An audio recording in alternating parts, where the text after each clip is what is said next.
Well, the NHL offseason just continues to drag on, but we are here for your weekly hockey reprieve. It is week 5 of the Beauty League. We've got a good one to kick things off tonight.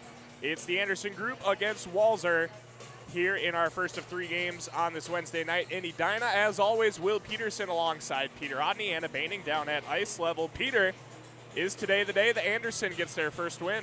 Probably not. Very succinctly put. Anderson coming in at 0-2-2. The last time these two teams met, we got a thriller back in week 2. Walser took down Anderson 11-10 in a shootout. That was a good one. We'll see if this week can live up to week 2's billing. We're underway. Walser is skating from left to right in their light blue uniforms. Anderson from right to left in white. Here's Nick Perbix going back on this one. We had a frenzied Wednesday of roster changes here at Beauty League.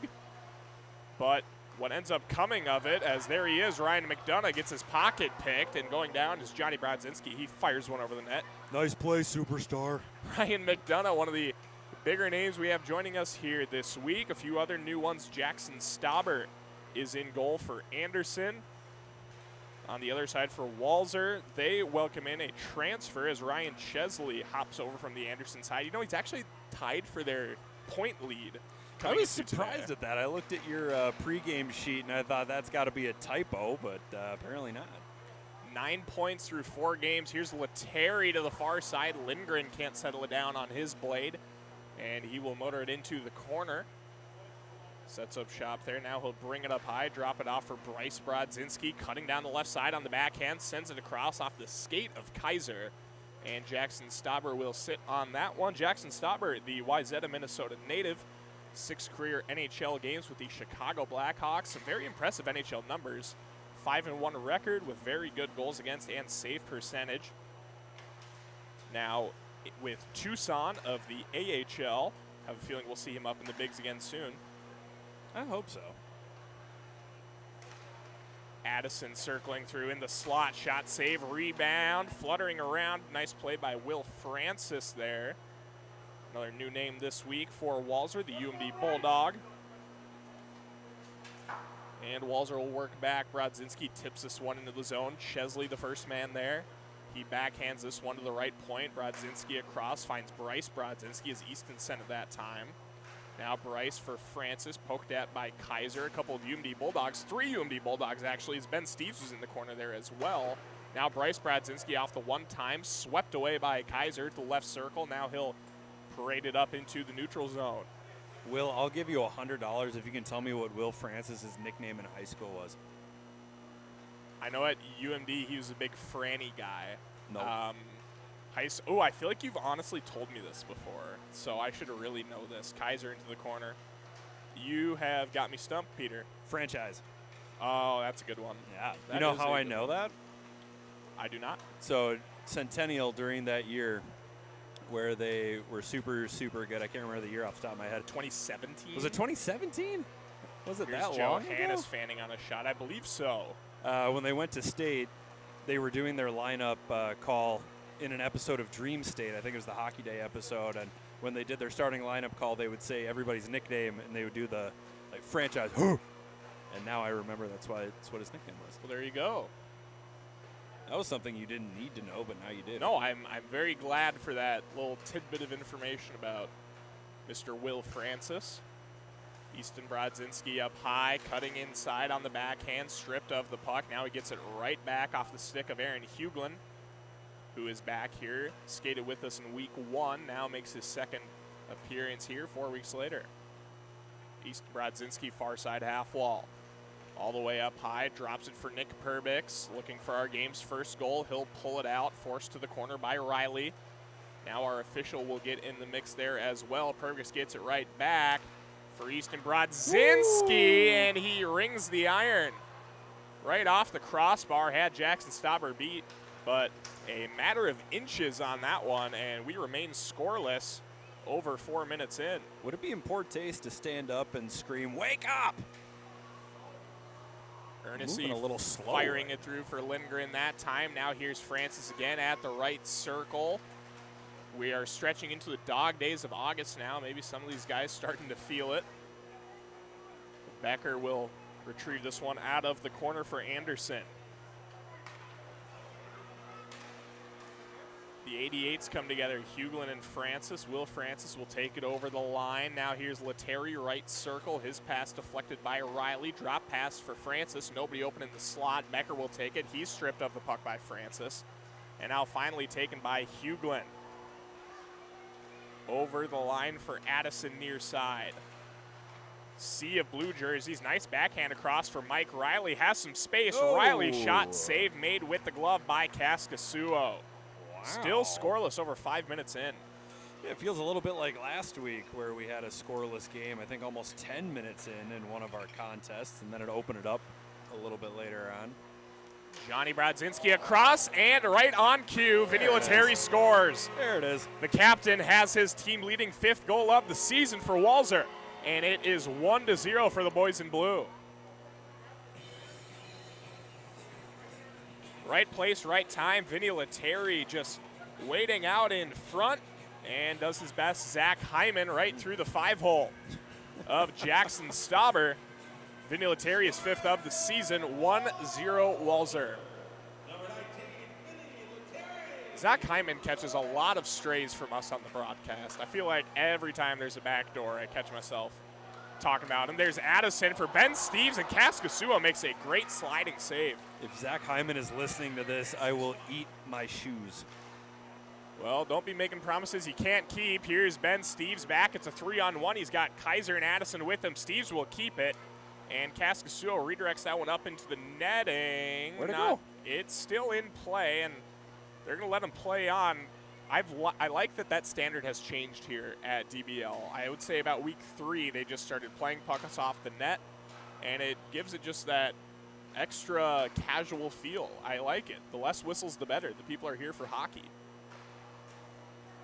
We also got to keep the trains running on time. We got 3 games to go tonight. We can't be wasting time with pucks going out of play. Well, it is running time, so I'm not sure how pertinent that is. No. Ben Steve sneaks behind the defense, and Travis Boyd scores. Nice sell job there on the 2-on-1. Boyd keeps it and beats Kaskasuo. Travis Boyd is 5th of the season, 1-1, 16 to play. He's making up for that goal by Walser where the puck slid between he and the defender. Travis Boyd, the Hopkins, Minnesota native, just signed a 1-year deal with the Minnesota Wild. And I'm sure a lot of the hometown Wild fans are hoping he'll have some kind of that same scoring punch for the big club this year.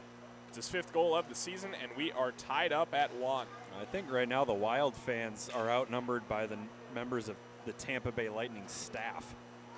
Yeah, a lot of blue shirts here, a lot of Tampa Bay. Uh-oh, that comes back out of play and off the top of the net. Boyd is there to steer it away. Stauber was completely turned around there. No, a lot of Tampa Bay Lightning gear around the rink today. We think that they're in town shooting some sort of promo stuff with Ryan McDonough. There he is. Prime time. Oh, he goes through the legs.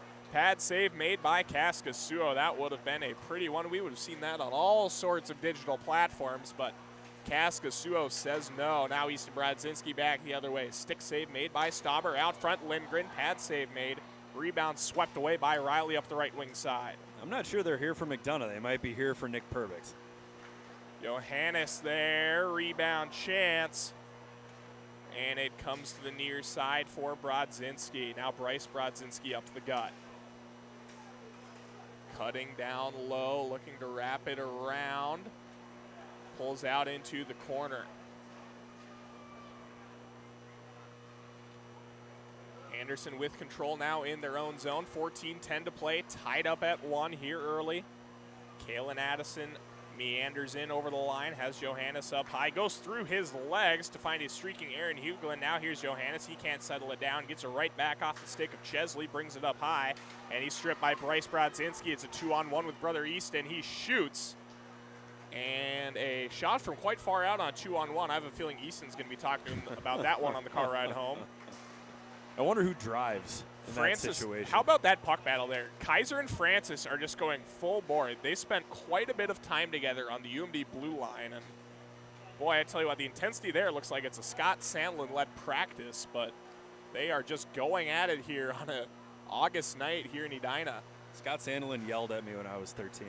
Easton Brodzinski, I feel like that's a pretty shared experience among a lot of Getting yelled at people in by the Scott Sandlin? hockey world. Yeah. He can bark out some orders. He was terrifying. What was your encounter with him? I went to a UMD Bulldogs hockey camp, and I was there with a couple of my friends, and one of my friends was really into body checking at one point, and I think he was too into body checking for the camp, and Sandlin gave our entire group on the ice a severe tongue lashing. Becker backhands this one up high for Addison. And now stripped of the puck, Johnny Brodzinski, breakaway try, White Kaiser on the back check, Johnny scores! Yikes. Johnny Brodzinski rips that one top shelf, third of the season. Walser pulls back in front, 12.5 to play, it's 2-1. I wonder what was going through Kalen Addison's mind when he's laying on his stomach just watching Brodzinski skate away from him. Cannot be a good feeling for Kalen Addison, but it's a good feeling for Johnny Brodzinski, as his goal gives Walser another early advantage. 2-1 here, just over 12 to play. Huglin over the line. Nice drop pass there for Becker at the left circle. Huglin out in front for Becker again. Tried to go skate to stick that time. Couldn't get it done. Johnny Brodzinski fresh off his goal. Gives for Ernest near side. Now here's Johnny right circle. Bringing it around. Sends it out front. It's deflected to the right point and held there by Perbix. Perbix again. Backhand up high. Lindgren gives for Johnny. Perbix left post with some pressure from Becker. Gives him the Olay, and now back Lindgren. Some good zone movement here for Walser. A little more organization than I think we tend to see. As now Ernest gets a nice look, and they try to go on the back door there for Lindgren. They can't connect. Foot race, Perbix and Becker. Who's going to win? And Perbix uses that big frame of his to take advantage on that one. That's why they're making a documentary about Nick Perbix. I would watch that. Backhand. Johnny Brodzinski deflects up into the netting. They'll keep this one alive, and Anderson will take over in their own zone. Ben Steeves leading the charge. No Alex Steeves this week, though. No Alex Steeves this week. Ben continues his very, very good attendance. Actually, I shouldn't say that. This is only week 2 for him, but hey, we got him for back-to-back weeks. That's all we can ask for. Good to have the former Eden Prairie Eagle and UMD Bulldog with us here for this one. Lettieri over the line for Brodzinski. And that one deflects off the skate. Stauber comes out to play that one. Francis will take it at the right circle and work it down low. Lettieri. Whoop. Pinned in there by Travis Boyd. And now Mike Riley with control. Riley balloons this one up towards the rafters. It comes down onto the stick of Ben Steeves. Has the angle on a backhand, or excuse me, a pad save is made there by Kaskasuo on the forehand try. Now Kaiser to the left side for Steeves at the right circle. Puts the moves on Johnny Brodzinski, working inside. Right pad save, Kaskasuo. Chesley will flip this one away. Now back for Boyd in the slot. Ben Steeves with it. The puck just ping-ponging around the offensive zone for Anderson, but they can't seem to find the back of the net here. Kaiser puts the moves on up high. All kinds of room. Gives for Boyd across the crease. Stolen away by Francis. Anderson with a dizzying offensive possession there. Had me tripping over my words, but they can't Nothing to show for it. get anything to go. A lot of passing, a lot of stick work, not a lot of shots on goal. And Anderson coming in struggling offensively, just 7.3 goals per game. Here's Boyd looking to change that. Can't do it. Stick save made by Kaskasuo. Lettieri up the right side. Cutting in, gonna wrap it around and pull it out. Now Perbix right circle. Back across Lindgren with a heavy wrister. Save made, rebound, Perbix score. Nick Perbix, second of the season, back-to-back games with a goal for Mr. Perbix. Nice. And it's 3-1. Just hovering around the crease, looking for loose pucks, little lackadaisical in front of the Anderson net. Nick Perbix, his first game played for Walser. He played his first DBL game for Element, slides over to Walser in our big defenseman crunch tonight. And he puts Walser ahead by 2, 3-1. Full head of steam down the other way. Hughlin, boy, like he's shot out of a cannon. The former Roseau Ram. With a full head of steam. Now here's Lindgren for Bryce Brodzinski. Score! Walser is feeling themselves right now. Bryce Brodzinski on the 3-on-1. It's his team leading 5th of the season, and it's 4-1. Oh, we might need a timeout here. I keep waiting for one team to call a timeout. Anderson at this point need to slow things down. It is time for my weekly reminder to Peter that there are no timeouts in the Beauty League. Yes, there are. Stop it. There are not. Yes, there are. You have this crazy idea in your head that at some point there will be a timeout called. I'm just here to tell you that there will not. Not now, not in games previously. How am I supposed to take this seriously if there aren't any timeouts? Riley up the right side, now cuts into the slot. Johannes going up high over the head of Kaskasuo. McDonough will take it right side. Now here's Riley working down low. Hughlin tried to tuck it home and sends it wide. No timeouts here in the Beauty League, but we do have the Dick's House of Sport double puck. 2-minute window. Each team gets one of them in tonight's game. Should a team flip the horn on their bench to activate the double puck, any goals scored in a 2-minute window for that team will count as double. So we'll keep an eye on that down the stretch. I don't think we've seen a team use it all too early. Nice save there by Stauber on a Bryce Brodzinski wrister. I don't think we've seen it used before maybe the 5-minute mark of the second half. I have been vocal as any about support for using it earlier. McDonough for Ben Steeves. I also think you should really use it in combination with pulling your goalie. Ben Steeves, 5-hole score. Well, didn't need to pull the goalie for that one. Ben Steeves, second of the year. Anderson is back within 2. It's 4-2. Well, I agree with you. I think at some point, if you're going to go down however many goals, you might need to bust out the double puck a little earlier than expected. Oh, look at that. Ryan Chesley got walked that time. Give that guy a map. Why? He was lost. Oh. Will Francis pokes this one into the corner? No, I think it is extremely valuable in a 5-on-4 situation because realistically, guys aren't going all that hard in the D zone, and you can definitely just fire the puck around a few times, generate a good look.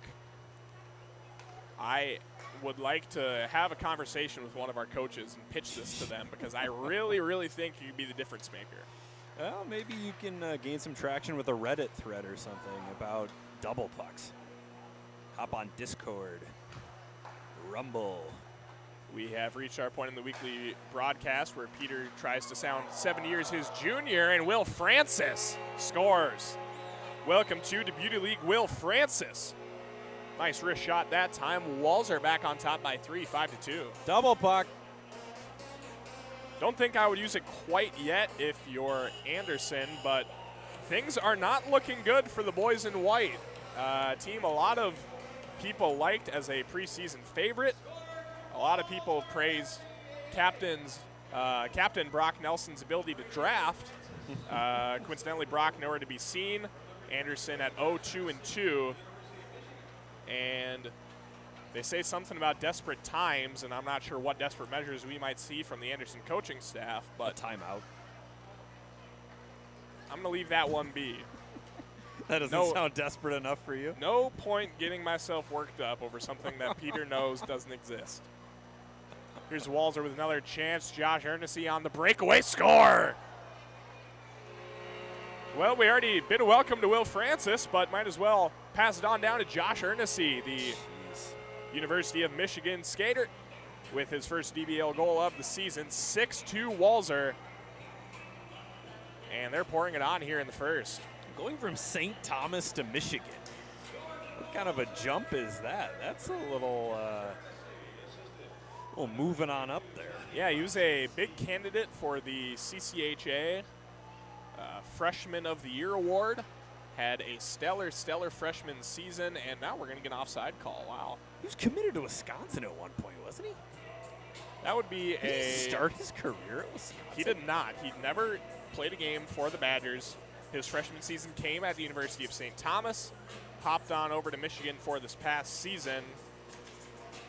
And he has been good for the Wolverines. No Garrett Shifsky this week, however. Thought we might get a chance to see those Wolverines together, but alas, here we are. Shifsky, of course, skating for Anderson, one of those top players for an Anderson offense that has been scuffling to start. Just 3 minutes to go here in the first half. Only 2 goals for Anderson. And now here's Lettieri, the captain, score! What touch by Vinny Lettieri. He didn't have that puck on his stick for more than a second, and he rifles it up high on Jackson Stauber. Vinny Lettieri is second of the game, 6th of the season, 7-2. At what point does Jackson Stauber pull a Goldberg from Mighty Ducks 1 and just drop his gloves in front of the net and say, you guys can have it? Yeah, he has been hung out to dry by his defense tonight. The Anderson backline has not been solid. Johannes with a cannon of a one-time that time on the feet from McDonough, but it is patted away by Kaskasuo. 7-2, just over 2 to play. McDonough gets it back in his own end, gets it up ahead for Travis Boyd. He's got Johannes with him, and he's stripped of the puck. Walser with another chance back the other way. Johnny Brodzinski left side. McDonough deflects this one up into the netting. He'll take it back and start back the other way. Johannes for Boyd. Travis Boyd coming to the left side. He'll pull it out. Flip pass to the far side. McDonough back for Boyd. And Anderson looking to set up shop here. Waning moments of the first. Lettieri gets it from Johnny Brodzinski.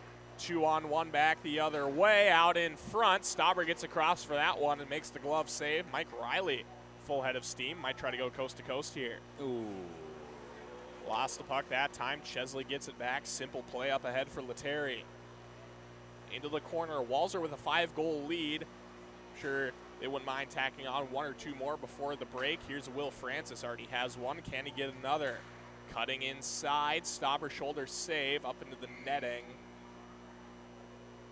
And I don't know if that was a whistle or a scream. But I honestly couldn't tell either. I thought it might have been a child screaming. I don't think the refs knew either, because they all just kind of sat there and shook their heads a little bit. We will get a face-off, though. 45 ticks to go. Oh, here we go. Anderson will control it. Ben Steeves up the left side. He's in on Chesley. Steeves back and forth he goes, falling down. Gets a shot off. Kaskasuo slams the door. Another 2-on-1. These have been all too easy for Walser. Easton Brodzinski, shot, save, rebound, try, score. All 3 Brodzinskis are on the board. Bryce, Johnny, and now Easton. Walser is cruising here as we head into the break. It's 8-2. Yeah, take your time lining up, fellas. Let it go to break. Regroup. Grab a Powerade. Grab a Gatorade. Maybe a cup of coffee. And we'll see you for the second half. Walser started off this season 2-0. They dropped back-to-back games. And now coming out with a statement here in the first half. 8 goals. Nearly their season average for the full game. And a big part of that first half was Mr. Aaron Huglin. He's down at ice level with Anna Baining.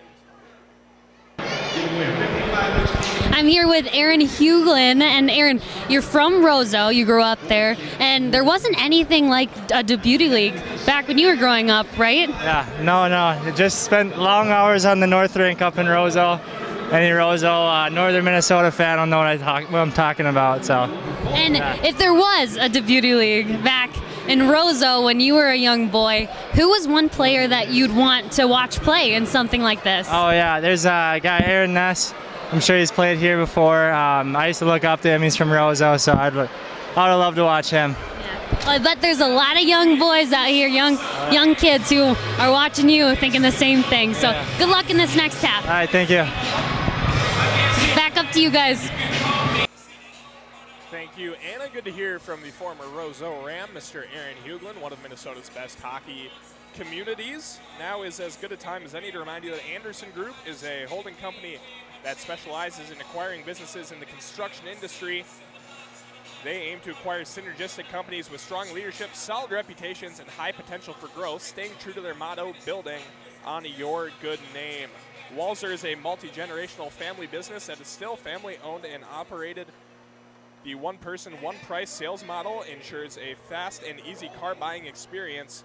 Check out walser.com to learn more. We are back in action here from Braemar. The second half has begun between Anderson and Walser here from Braemar. Our first of 3 games tonight here on Debut League, week number 5. Will Peterson alongside Peter Odney. And Peter, what's going to have to change here in the second half for Anderson to get their first win of the season? Right now, I think Anderson needs to change virtually everything, but I do think they'll have a jump on Walser because Walser's Vinny Lettieri took his sweet time signing autographs during halftime, whereas the Anderson guys were a lot more focused. So you know what?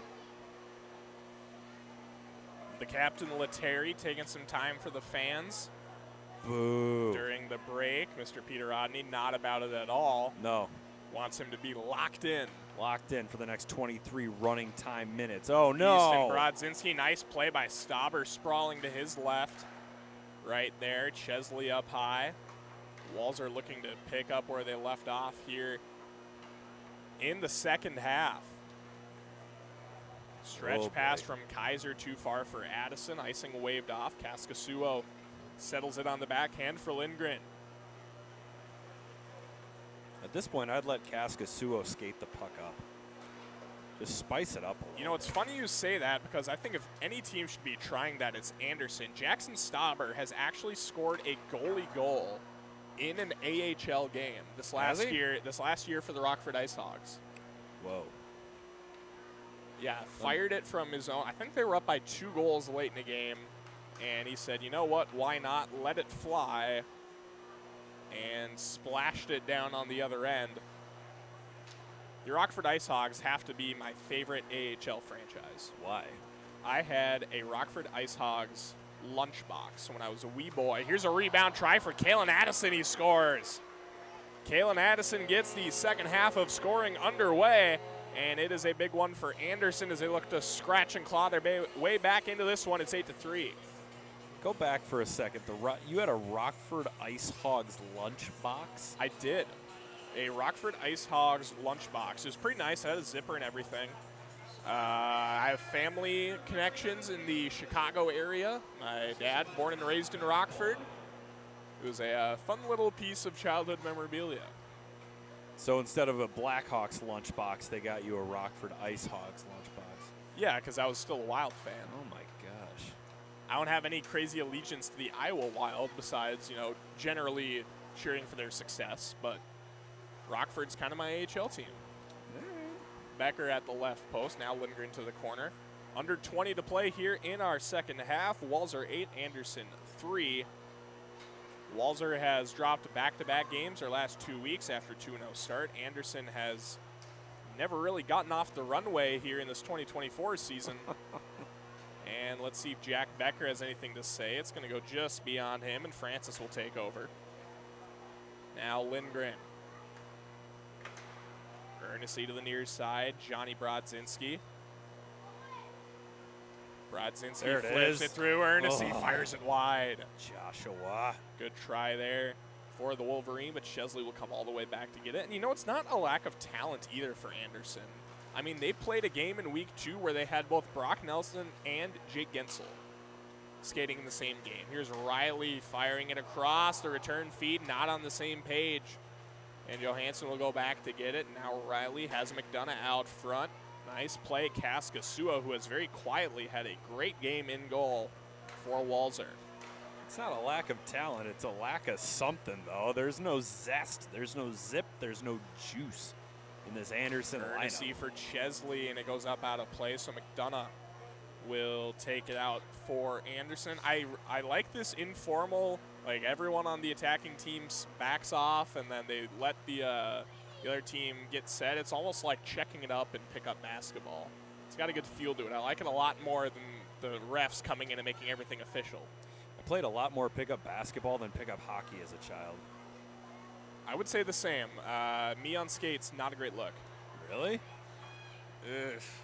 There's some clips. Are you a bad athlete? I'm a okay athlete. It took you so long to answer that question. Think nerd who is like a little bit functional. A functional nerd? Yeah. Like I was far from the most athletically gifted, but I was good enough where I could carve out a niche for myself. Ben Steves for Johannes turns and fires this one wide over the glove side of Kaskasuo. I feel like we could dig so much deeper into this. Ben Steves right post. I mean, we won't. Johannes, no, we can. No, that's okay. We don't need to dissect your athletic Johnny shortcomings. Brodzinski. Hey, I was solid. Not one of the first kids picked in gym class, but certainly not one of the last. I was like, I was probably on average the 4th out of 10 kids picked. The 4th out of 10 kids? Maybe 3rd. Yeah, it's better than average. Yeah. Absolute demon at gym class wiffle ball. You played wiffle ball in gym class? Oh, yeah. Yikes. Ben Steves down low. That one sticked away. You know, we had the new gym in Hermantown with the walking track, and it was perfect because that would be the threshold for a home run if you hit it onto the track. You guys had a walking track, Easton huh? Brodzinski for Lindgren, and that one goes up and out of play. He shot it right at the Edina flag. Sending a message. Everyone wants to see Edina fall, the reigning boys and girls high school state champions here in the state of hockey. Not everybody. 95% of the general populace wants to see Edina fall. I don't want to see Edina fall. You are one of the 5%. Thank you. Francis to the right side. Now down low. You know what boys team I am fully getting on the wagon for this year? What's that? Shakopee. Oh, yeah? I want Shakopee to bring home a title so bad. Don't know if that's going to happen. Well, they are, by and large, the consensus preseason #1 in the event that they return everyone, which it's looking more and more likely that they are. Johannes down the left side. Save made. Kaskasuo. He'll smother this one and scoop it out with the glove. The preseason #1 according to who? The Shakopee News? Carl, Danny, Tony. Oh, I don't listen to any of those. I would say about any respectable voice you can talk to in high school hockey has them at least in their top 2. Becker with it now. Kaskasuo falling down, just somehow able to make that save. Now Easton Brodzinski on the breakaway. McDonough coming back. Save made by Stauber. Now Becker back. Huglin with Becker. Becker will keep in a save made by Kaskasuo, stacking the pads on that one and making the save with the left. No, I'm disappointed that you don't have as much faith in the Shakopee Sabres as other members of the Minnesota high school hockey community. I have faith-ish in the Shakopee Sabres. Faith-ish. Boyd over the line. Addison will poke it away. And of course, their section doesn't really do them any favors across for Boyd in the very competitive Section 2AA here in the state of hockey, although Chanhassen graduates nearly everyone. Minnetonka will be a shade of their former self. Ernest got it through the 5-hole. Now here's a chance for Brodzinski out front. And Stauber stands tall yet again. Becker and Perbix all sorts of tangled up on the near side. Ernest will take it away. Have we seen it? We've seen one goal in the second half so far? Just the one goal in the second half. Goodness gracious. It was courtesy of, man, who did score it? I don't know, man. We should probably know that. Chesley across. You know, my notation here, very simple tally marks, tells you a lot in terms of who scored, but not when or how. When, yeah. Boyd cutting inside. Now Becker goes back and forth, go. and he scores. Jack Becker, his third of the DBL season, had Kaskasuo on a string that time. Look at that. And it's 8-4. Incredible. Our second goal in 10 minutes. Just over 13 to play. Anderson slowly but surely chipping away. It is a 2-score game with the Dick's House of Sport double puck. Perbix will take it on the far side. Lindgren gets it back. White Kaiser picks up an assist on that one. We are still yet to see a DBL goal from Wyatt Kaiser, and he has been one of our perfect attendance club members. So you'd like to see him get on the board. 4 assists coming into today in 4 games played. Other members, Mike Riley, although he's only played in 2. And as far as guys who have played a game, those are the only members. Johnny Brodzinski across, that one high. And of course, when I say only members, the only ones participating here tonight. There are others. Kaiser, your boy. Right on cue. Oh, he sends it high. Oh, too high. That would have been legendary. Kaiser for Riley. Ben Steve scores. Well, don't look now, folks, but Anderson has something cooking here. Ben Steve's second of the night, and it's 8-5. You know who else had something cooking? The British Empire. Look at them now. Toast. Really is incredible, isn't it? They had so much land, and now they're concentrated onto one island across the English Channel and a couple of other just random little islands around the world. Nearly every colony they have given up has gone on to be bigger and better than them. It is really something. Well, they still own Canada. Boyd up the right side. I'm not sure that's true, but what I'm trying to say is I think Walser is going to end up scoring a couple more times here and just put down any Anderson attempt. Will Francis with it. Up the right side, Ernest cutting in, up and out of play. Riley will retrieve it. 11-11 Make-A-Wish to play here in the second. It's 8-5. Right now I wish Hunter Johannes would score a goal. That's what I wish. Well, you said it out loud, so now it won't come true. Kaskasuo settles it behind the cage. We're not arguing witchcraft again this week. Those are the rules, and they are unflinchingly rigid. Johnny Brodzinski cutting inside, left circle.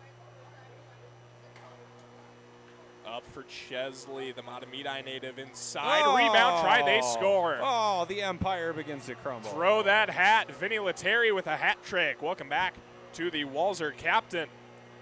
7th of the season. It's 9-5. That's the ultimate alpha male move. Sign autographs at halftime and score from 3 feet out during the second half. Vinny Lettieri, the Boston Bruin, makes it a 9-5 game. And Kaskasuo gets this off the stick of Chesley. Now, if you remember last week, Ryan Chesley had that just awful own goal on the cross pass. He deflected it off his stick up into the top shelf. It was a go-ahead goal, actually, with about a minute and a half to play. From what I remember, it was pretty funny. I'm not going to lie, pretty funny. It was pretty funny. It's the Beauty League. We can laugh at some of these things. Addison for Johannes. Score a goal, Hunter, and he pulls it out into the neutral zone. Johnny Brodzinski forcing him to the outside. He'll flip it through for Huglin. Aaron Huglin into the zone. Long shot. Blocker save made. Kaskasuo up and out of play. 9.5 to play here between Walser and Anderson. 9-5. Like that Dolly Parton song. Did you work 9 to 5 today, Peter? No. What were your work hours? Today? Yeah. I did some admin work today. It was collecting and editing and organizing photos from our past tournament, AAA State. Shout out to our photographers, Bjorn Franke, who is here tonight. Saw him running around. And Charlie Decker, Liz Westerhouse, Michelle Willie. And right now I'm going through the hundreds upon hundreds of photos. Sounds like fun times. Here's Addison winding it up, and it goes up over the glass. That's one way to try to get your squad back into this one. Anderson's offside, so they'll have to tag. Walser will take control. Lettieri up the left side now.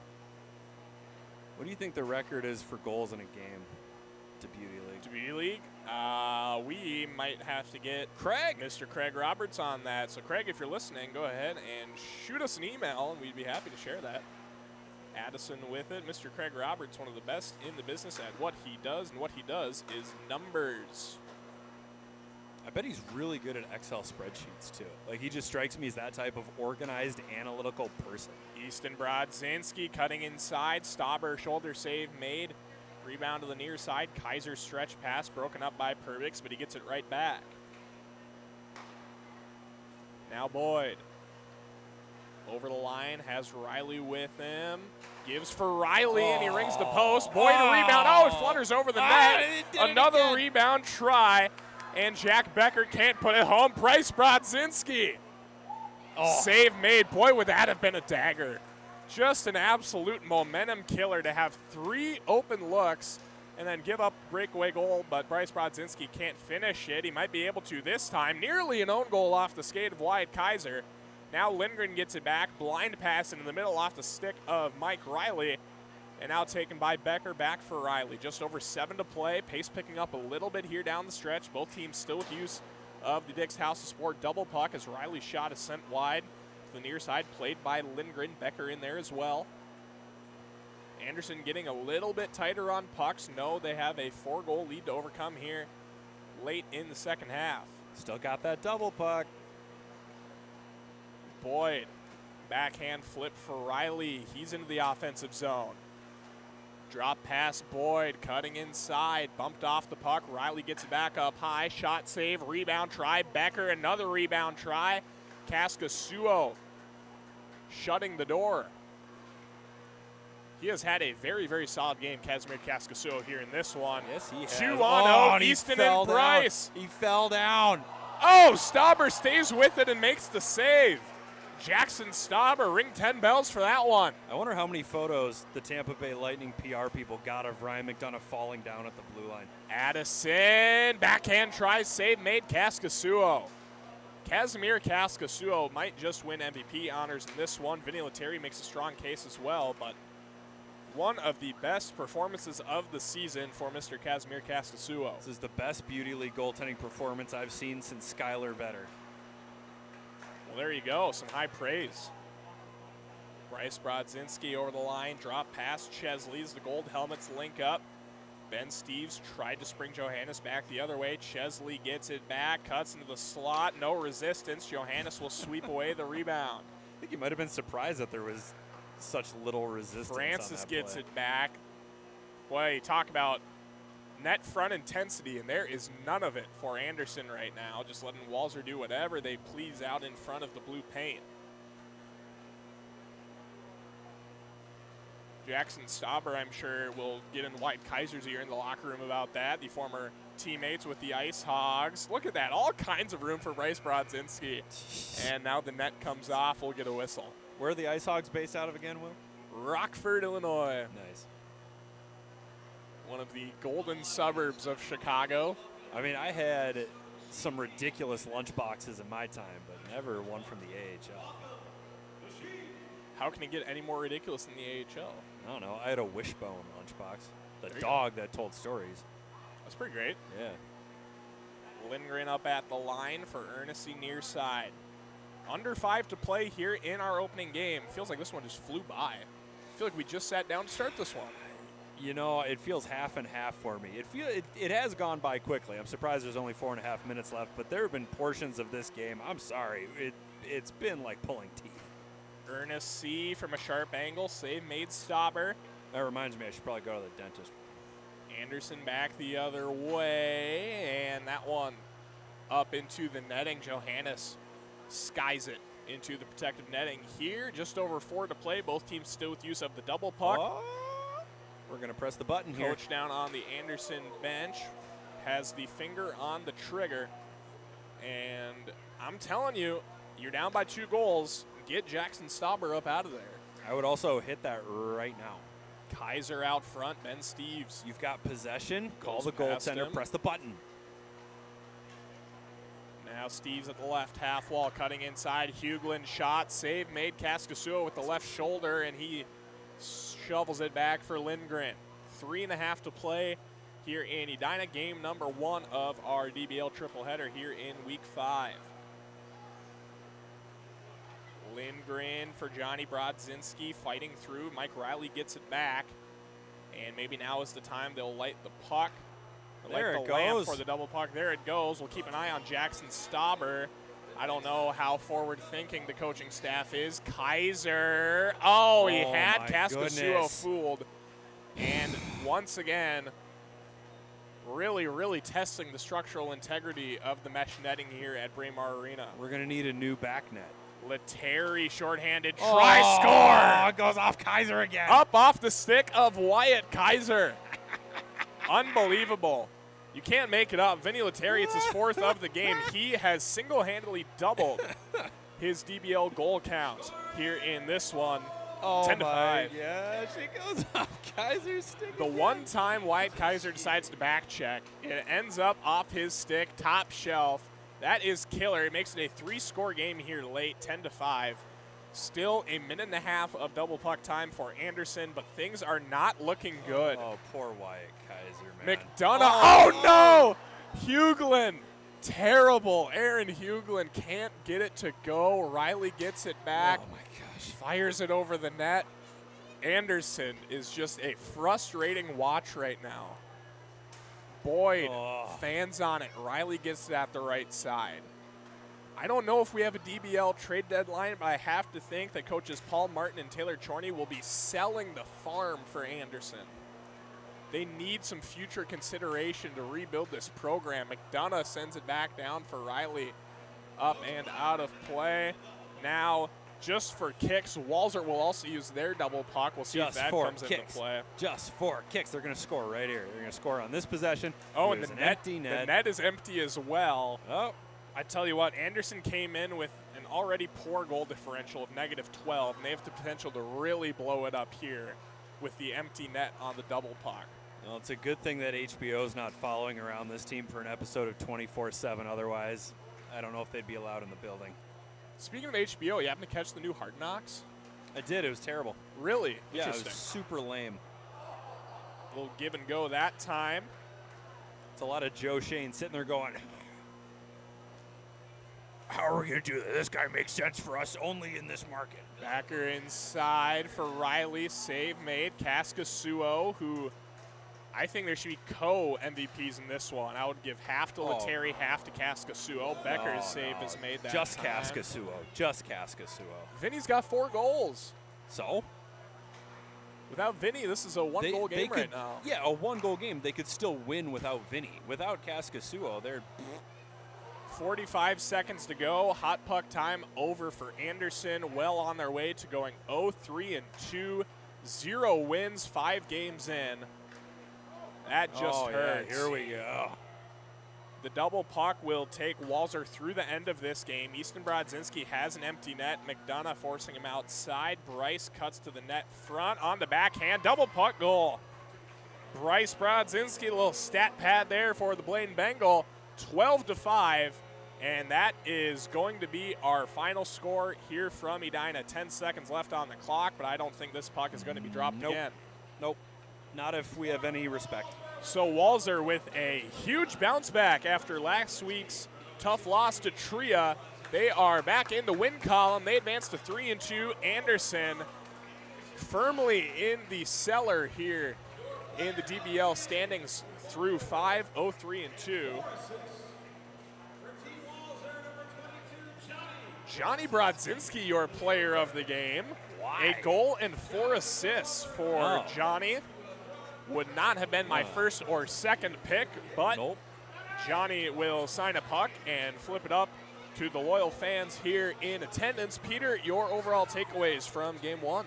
Oh, that was a bit rough. I look forward to our next 2 games. Hopefully we come back next week. And I want Anderson to get in the win column just one time.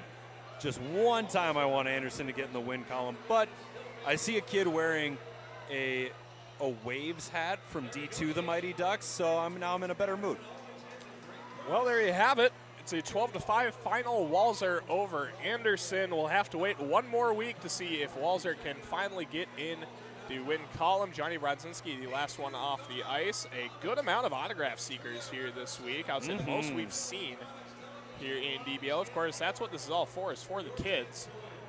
But don't go anywhere, folks. Just about 15 minutes time. We've got a good one in game number 2. It is Tria, and it is Element. Let's see if Element can keep the train rolling. 4-0 on the year.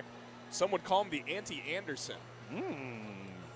So that'll do it for us. Game 1, Peter Odney, Anna Baining. I'm Will Peterson. Don't go anywhere. We'll be right back here in Edina.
We welcome you back here from Edina. Game 2 of 3, just about ready to get underway. It is the still undefeated Element and the 2-2 Tria. Peter Rodney alongside me up here in the booth, animating down at ice level. I'm Will Peterson. Peter, this Element team is a train that just keeps on chugging, and we thought last week might be the week they get knocked off. Anderson was coming in with a loaded bunch. Element was without a few key contributors, but they just keep finding ways to get wins. Will they get another one today? Yes, they will. I've been on the Element train since it left the station. I just want to remind everybody of that. I've always been Team Element.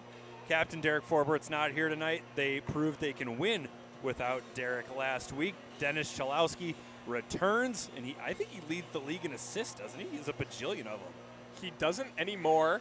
He's got 9. That title has been usurped after his first 2 games. There was a point in time he did lead the league, but now down there at 9. His teammate Ben Myers, however, does have the DBL lead in both goals and points with 9 and 17 respectively. Of course, those figures both coming into play today.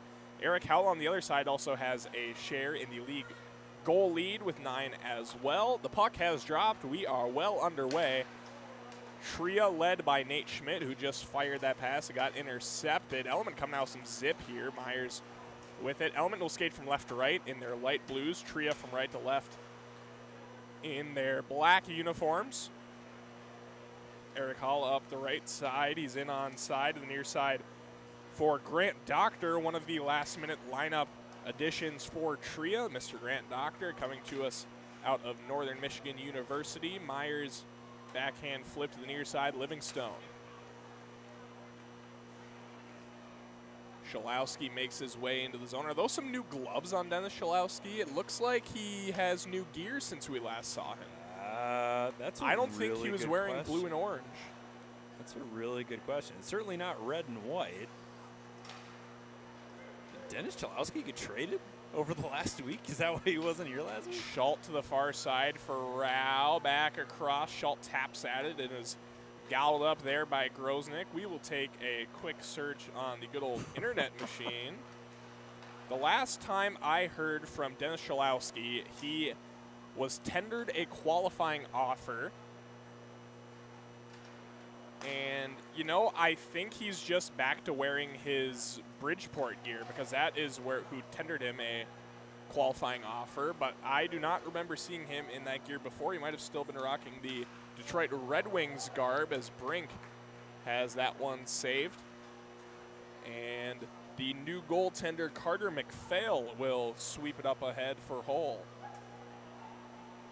Hull at the left circle, out in front, they score. There it is. Austin Pagansky finishes off the Justin Hull centering feed, and Tria has our game's first goal. It's 1-0. Boy, nice puck movement there, an in-close goal. The Tria coach throwing around some fist bumps. That's the most energy I've seen out of a bench boss the entire time we've been doing this. Mark Parrish is fired up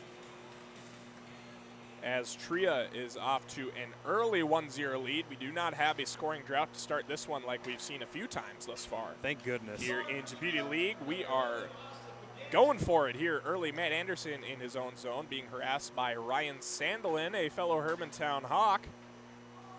The first that we've seen here in Beauty League of Hermantown alum status. It's one too many.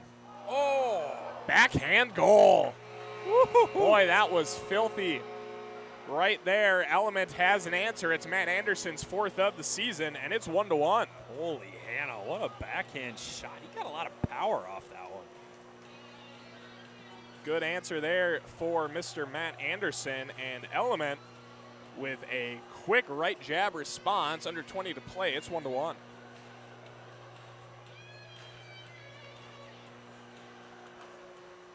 A little conversation between the referee and the penalty box. Momentarily, not sure if they were trying to get the assists right or what. Oh, no. Doctor, no. 5-hole, Did it go in? and it does No. not. Troy Groznik has been a consistent league MVP front runner really from game 1. He is back with us after a 1-game hiatus. He has the best winning percentage, best goals against, and best save percentage of any qualified or unqualified goaltenders here in this league. And I cannot help but notice that John Chavo is wearing a misspelled jersey. Are we sure it's misspelled on the roster sheet, or is it misspelled on the jersey? Well, we will consult Elite Prospects. I am fairly certain his name is spelled with a C. I am as well. Eric Howla fires that one up off the glass. John Chavo is spelled with a C, so evidently showed up to the rink. Someone had that made for him, and he was too kind to ask for a remake. Mr. Chavo, we see you, we hear you, and we appreciate you. The pride of the Fayetteville marksman has a misspelled jersey on. He's my new favorite player in the league, by the way.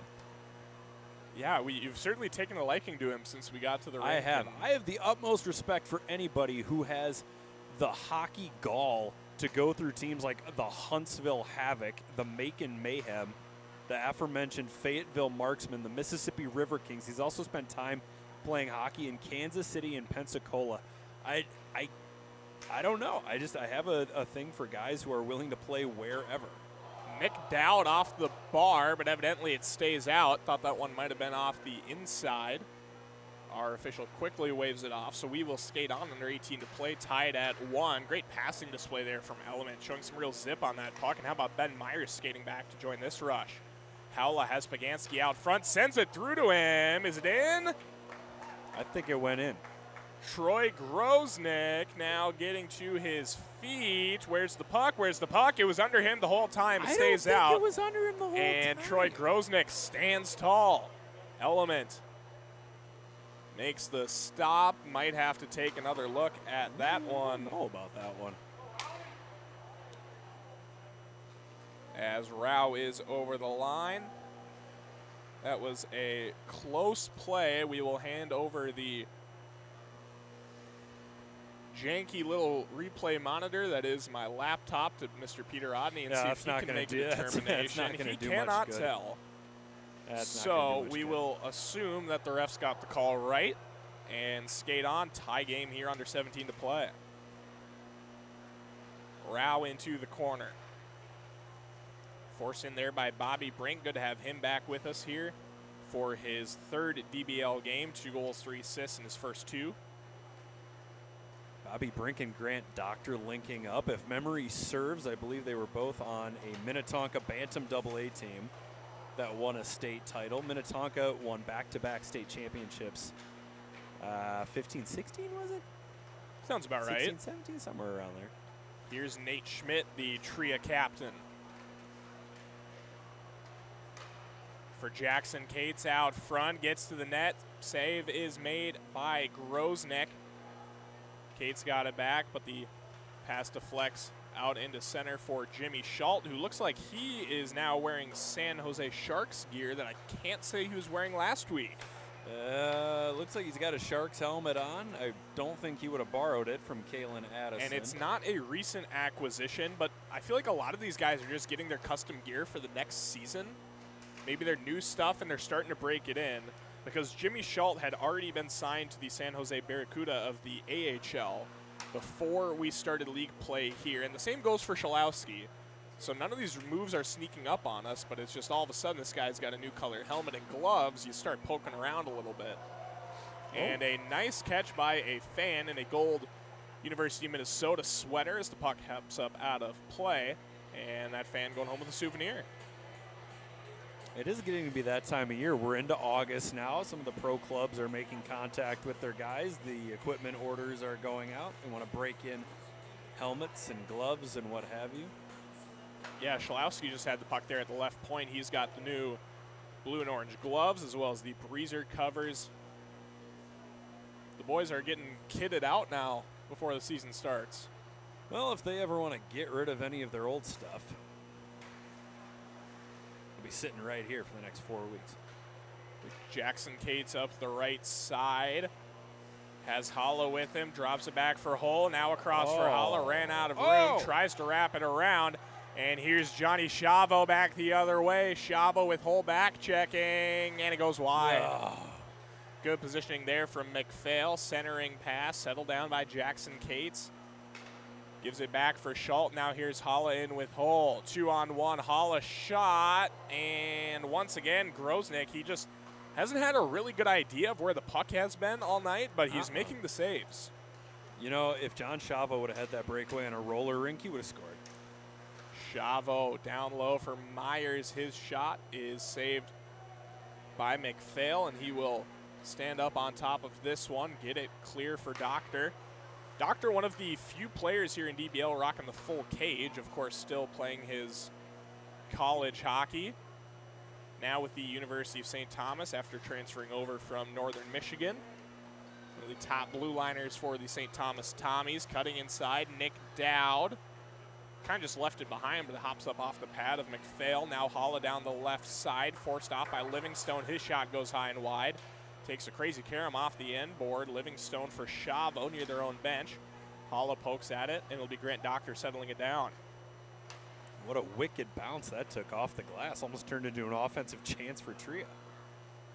Grosnick settles this one down with the stick. Nick Dowd takes it. One of the new players joining us here this week, Mr. Nick Dowd, 70 career NHL goals.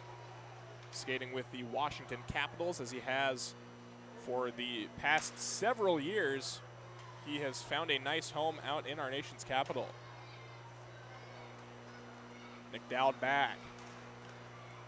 Bobby Brink off the iron. I thought that one went in as well. It stays out. Brink across for Shalowski. They can't hook up. Mason Shaw, the former Minnesota Wild, will take it at the left side. Oh, what a diving play by Mason Shaw. Mark that one down. That should have drawn a bigger applause. Going full effort. And that's something a lot of Wild fans here in the crowd, I'm sure, have gotten accustomed to seeing from Mason Shaw over his tenure with the team. Always a grit and grind guy. Lunch pail player, a guy you want to have on your team fighting for your side. Brink sends it out, backhand try, they score. Matt Anderson has had all of the offense so far for Element. It's his second of the game, fifth of the season. Matt Anderson 2, Tria 1. Yeah, we don't need Derek Forbert. We got Matt Anderson today. Good offensive punch from the blue line.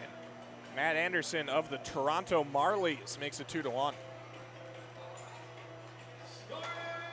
And he gets it right back here, under 12 to play. Element a 2-1 lead, just about halfway through our first half. On the far side, Hull looking for Rao, now finds Schultz. They're into the zone, drops it back. Pavlshev up the right side. Pavlshev drops for Myers on the backhand. Below the line, hangs onto it into the corner. Out in front, backhand try, glove save made by Carter McPhail. Now Hull on the near side. Rao for Schultz. Over the line, finds Hull at the left point. Back for Schultz into the corner. Shaw pokes at it. And he will possess it for Element here on the breakout. Myers, he's over the line with Pavlshev. Cuts to the left side, now pulls up just inside the line. Shaw sends it down low. Element with some pressure here. Shaw has his pocket picked. Now here's Holla, full head of steam back the other way. Eric Holla, wow. Glove save made by Grosnick. Rebound try for Holla from a sharp angle. Save made. Net comes off. Grosnick pulls it right back on. A man of honor. Pavlshev left half wall. A man of honor. Wow, that's dressing it Anderson up a bit. for the hat trick. Gets it for Myers. Pad save made by McPhail. Two solid goaltending performances thus far. The familiar in Troy Grosnick, the unfamiliar in Carter McPhail, who's joining us for the first time. Well, and funnily enough, their pregame routines couldn't be any more different. Troy Grosnick was hanging out next to his bench, chit-chatting with a few other players, while McPhail was going through everything I would assume he would go through during his college career, with the up, downs, and the stretching and the post tapping. Yeah, that was a chaotic, if no other word fits, pregame routine for Carter McPhail. Really fit what would normally be in a 15 to 20 minute warm-up window into about 4.5, but it has served him well so far. Just the two Matt Anderson goals on him, and he has been good here in this one. Left side, now back for Shalowski.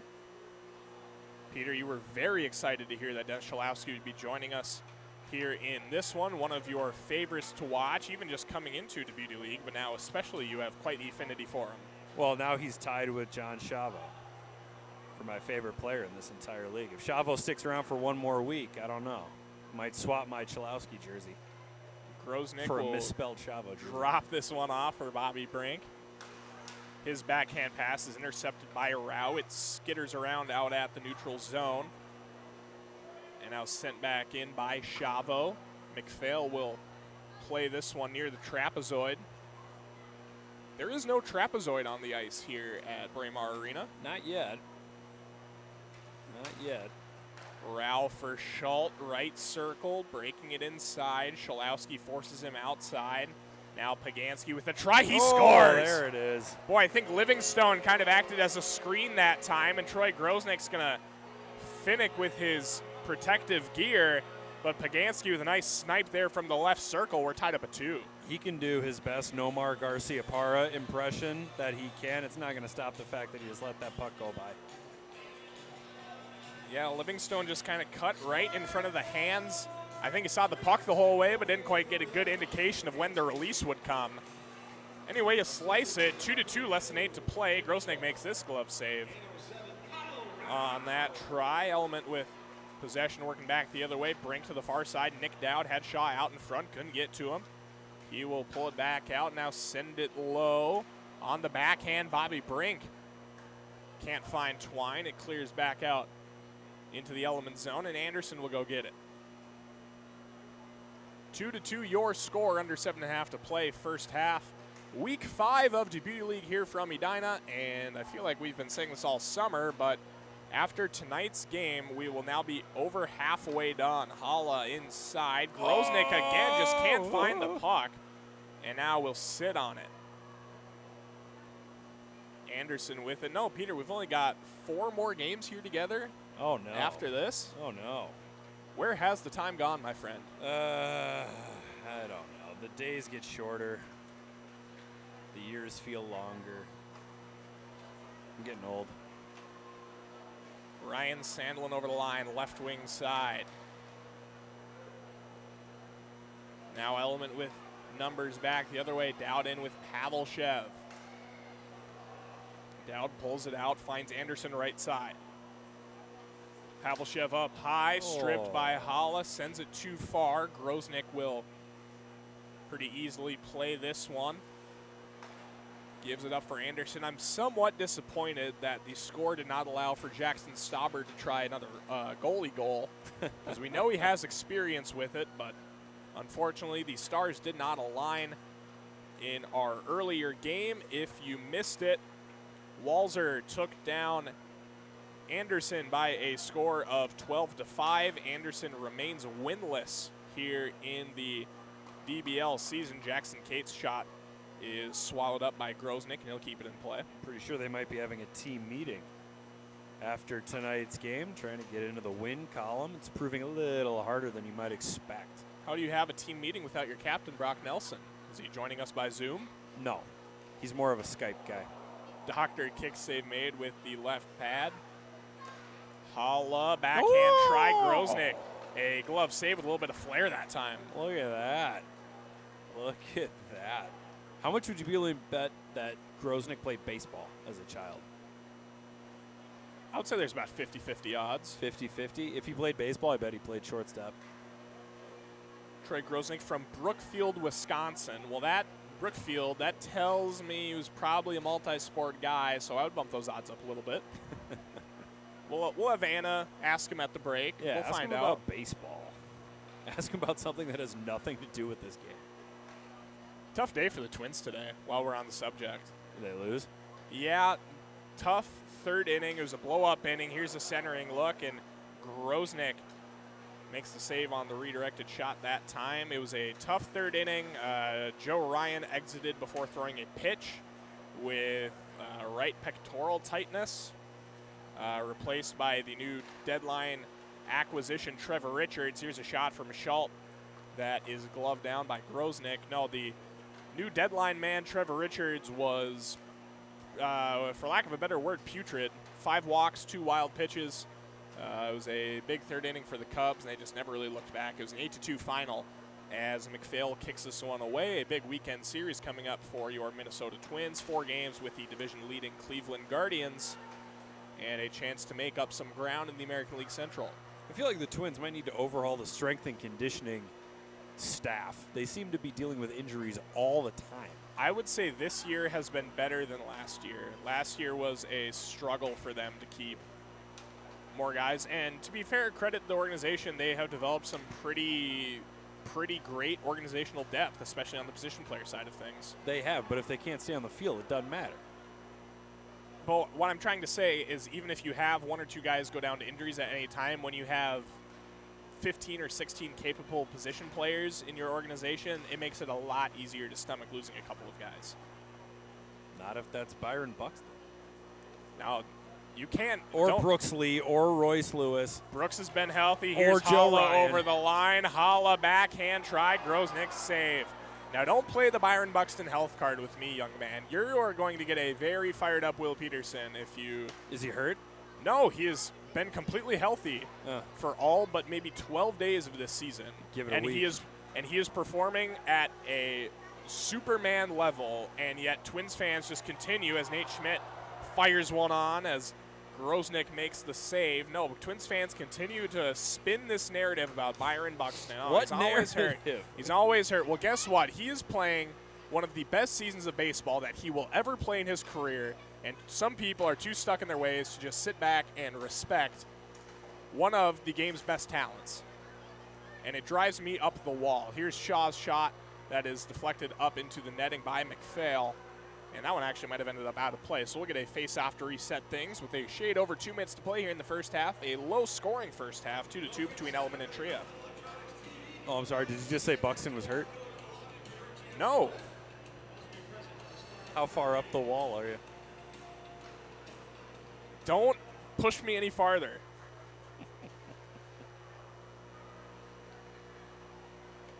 Holla from the left side. Now Pavlshev will take over.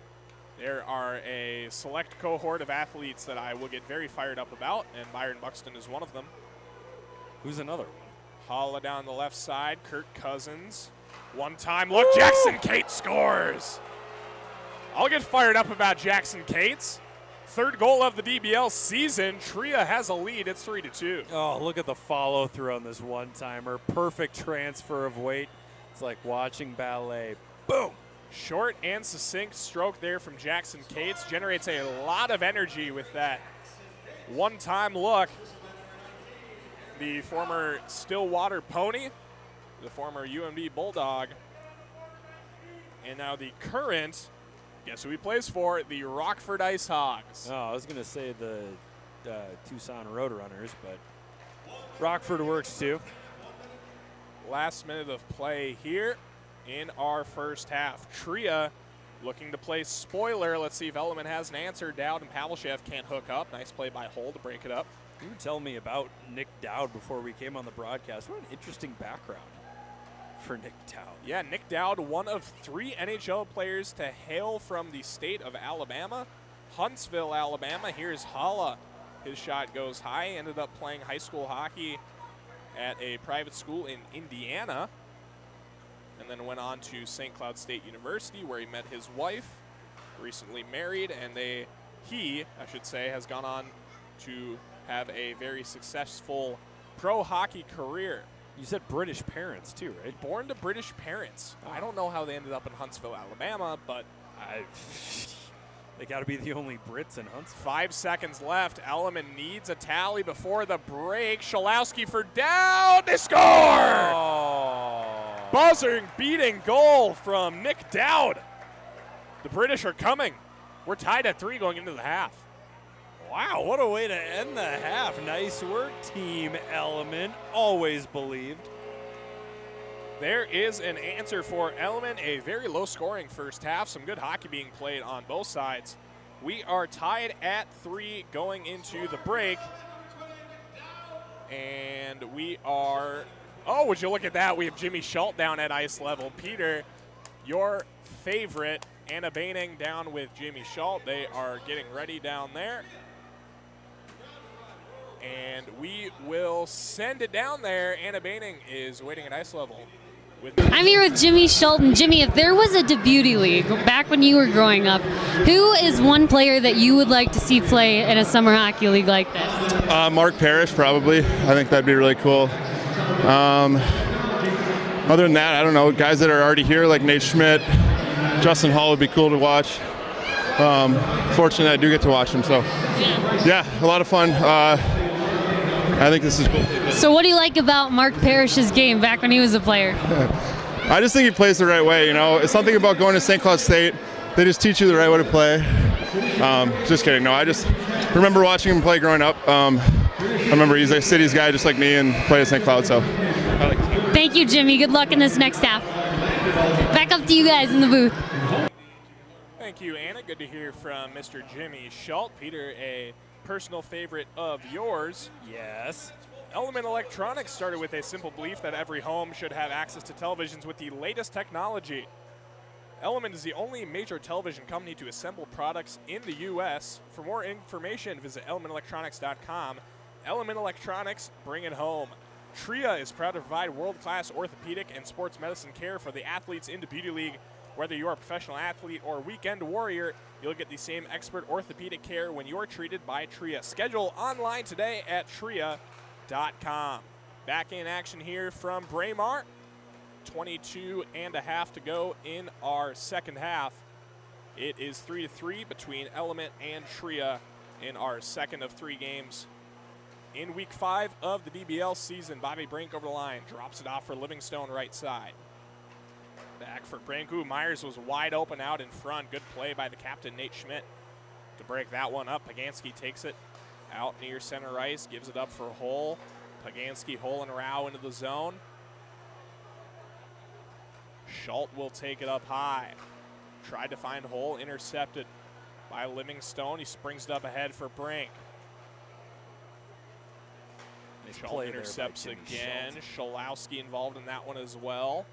Gets it back for Groznik, who sweeps it to the near side for Livingstone. Now Myers.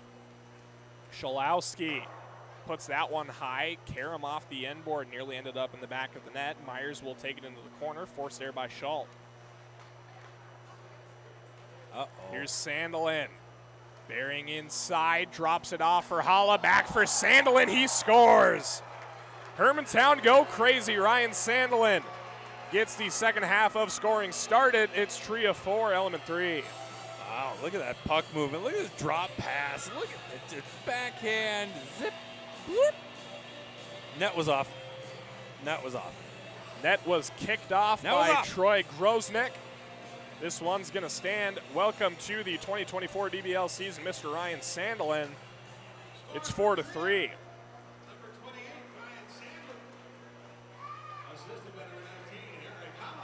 Nick Dowd with it down the left side. Single assist to Eric Holla on that one. Anderson will take it up high. 4-3 Tria lead. Looking to give Element their first loss of this season. Ryan Sandelin was such a fun player to watch in high school. Pavel Shev, glove save made by McPhail. And of course, my perspective of him is clouded by the lens of nostalgia, but he was a very, very fun high school player to watch.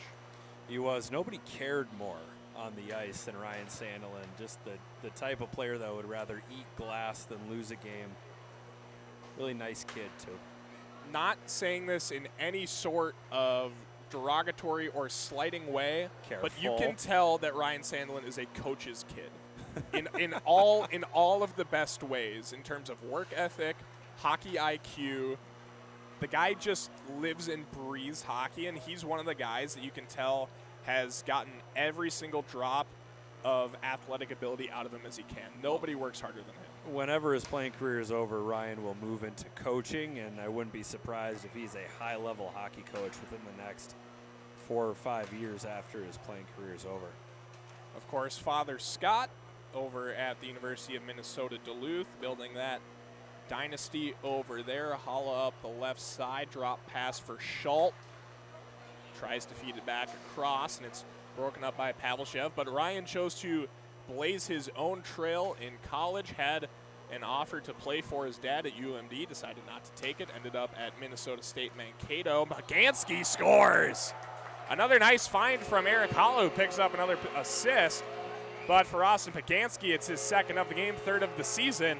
Tria with a 2-goal lead, it's 5-3. You might be looking at an Austin Pagansky game MVP performance tonight. If Tria can hand Element its first loss of the DBL season and Pagansky's the catalyst for that, he might be tossing a puck into the bleachers. Pagansky certainly has a good case. The first Tria player with multiple goals here in this one. Nate Schmidt picking up an assist on that one as well. Livingstone up the right side. Now out front for Shaw. Kick save made by McPhail. There's another guy that you could give some MVP love to. Mr. Carter McPhail stepping in at the 11th hour to take over for Tria. Thought we were going to see Ryan Bischel back for his fourth week, but out came Carter McPhail onto the ice. We both kind of looked at each other and said, who's that? Here he is, and he's playing very, very well for this Tria team, who would love to knock off top-ranked Element. You know, when you look at some of the resumes of these players, you can't help but make a wish list of guys you'd like to have a cup of coffee with just to understand where they come from. Carter McPhail, certainly one of those players. Pagansky going for the hat trick. Groznick denies. He's on his third college program. He spent 3 years at Ferris State, 2 at, I wrote it down and now I can't remember it, 2 at Miami of Ohio, and now he's at Mercyhurst. Judging from his elite prospects numbers, he's never been the starter. Now, I'm not sure if that's due to injury or due to being number 2 or 3 on the depth chart, but he's on his third college program, and I want to know what drives somebody to stick around for that long. Well, hopefully we can get him back for another week and just continue to dive into Carter McPhail lore. He's been super good tonight. Wouldn't want him to be a one and done. Bobby Brink sends that one into the glass, and Schmidt will break this one out for Tria. We do have a text from Craig Roberts with regards to the Nick Dowd case. Huntsville, Alabama is the home of the Von Braun Space Center, and lots of scientists from around the world relocate to live there. So there you have it. Nick Dowd's parents may be astrophysicists. We will work to confirm. British astrophysicists have a Alabama-born son who plays hockey. I think we need a little Disney Plus miniseries on this one. Oh, that sounds like a CBS summer special. What do you think the accents were like in that house? Crazy. Anderson left side. Oh, missing a wide open net there on the far side. Nicholas, you have hockey practice. It's not till 4, Ma. A weird mix of Forrest Gump and Queen Elizabeth. Now here's a breakaway look. If he can catch up to it, Brink will bring it all the way around. Centers it for Pavlshev, and he can't get on the stick. Doctor will send it up. Nick Dowd would have scored that. It is a 2-on-1 back the other way. Howla for Schultz out front. Flutters up off his stick and into the corner. You know, talking about weird combinations of accents, have you seen any of the Olympic pole vaulting? No. There's this kid. Incredible story. His name is Mondo Duplantis. That's a comic book character. Now, Mondo was born to Swedish parents as Livingstone works this one inside. Oh, rebound, score. No goalie interference there. Is that Chavo? That's your guy, John Chavo. He's got an answer for Element, and it's 5-4, just over 15 to play. Yes! John Chavo, welcome to Beauty League here in his first game this season. He's got his first DBL goal of the season, and it cuts the lead to 1 as Element looking to remain unbeaten. He wants another one, too. Look at him. Bank pass up ahead for Pagansky down the right side, forced out by Livingstone. Pagansky will hold. And now here's Halla. Back across for Pagansky. To the far side, Schmidt with it. Dowd will take it down into the corner. No, but getting back to Mondo Duplantis, he is a pole vaulter from Baton Rouge, Louisiana. Yeah. Born to Swedish parents. Halla for Pagansky out front. Oh, what a save by Groznick. The net comes off. We'll get a whistle, but Groznik with a Herculean effort to keep that one out. We'll get a whistle and a face-off coming to his glove side. Holy Hannah. So Mondo Duplantis, a pole vaulter from Baton Rouge, Louisiana, born to Swedish parents. So imagine a very light Swedish accent with a very light Southern accent. His post-gold medal interview was really something else, but he has set his own pole vaulting world record about 9 times. He had the option to compete. Obviously, he had the option to compete for America in the Olympics, but the Swedish Federation allowed him to compete for them. Pavlshev cutting inside, save made by McPhail. And now here's Rao with a breakaway. Is Groznik going to be able to get up? He can't, and Rao scores. Kyle Rao with another goal for Tria, 3rd of the season. Kyle Rao, a member of our Perfect Attendance Club, makes it 6-4. Wow. That's the most iconic goal Kyle Rao's ever scored. Heavy sarcasm. He has had some big ones in his career. The former Eden Prairie Eagle. Rao again. Oh no, here goes Eric Holla. Nope. Clap bomb. Up and away. Groznik waves at him with the glove. And then Holla immediately gets off the ice. Rock star move. Shaw up the left side, under 13 to play. Nice save made by McPhail. I think he got it with the mask that time. Nick Dowd left circle. That one went off the shin pad of Nate Schmidt. Hull will battle for it. You know, Nick Dowd and Mondo Duplantis should get together sometime. I feel like they would have a lot to talk about. Elite athletes born to foreign-hailing parents in the Deep South. I feel like they'd really hit it off. Well, they certainly have a lot in common.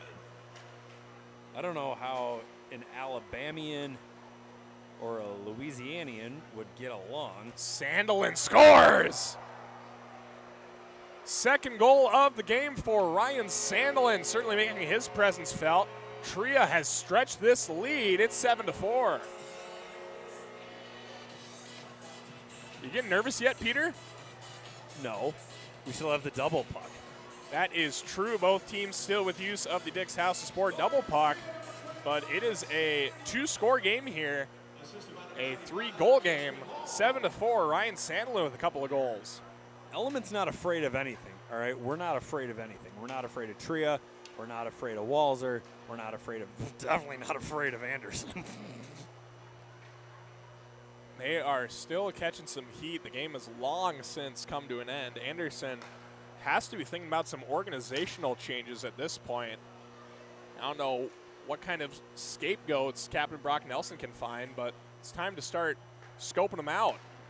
Scope the scapegoats. Say that 5 times fast. Scope Please the don't. Okay. Shaw with it far Scope. side. Taking a long look here. Now gets it up for Myers at the far blue line for Anderson. And they're into the zone. A little pirouette up high for Myers to the right circle. Have you been watching much of the Olympics? No. That's a travesty. I've been watching a lot of Veep, though. Interesting. Yeah. Jackson Cates over the line. Pad save made by Groznik. Kicks it out that time. Here's Myers down on the other end. Boy, it'd be nice to get Ben Myers going.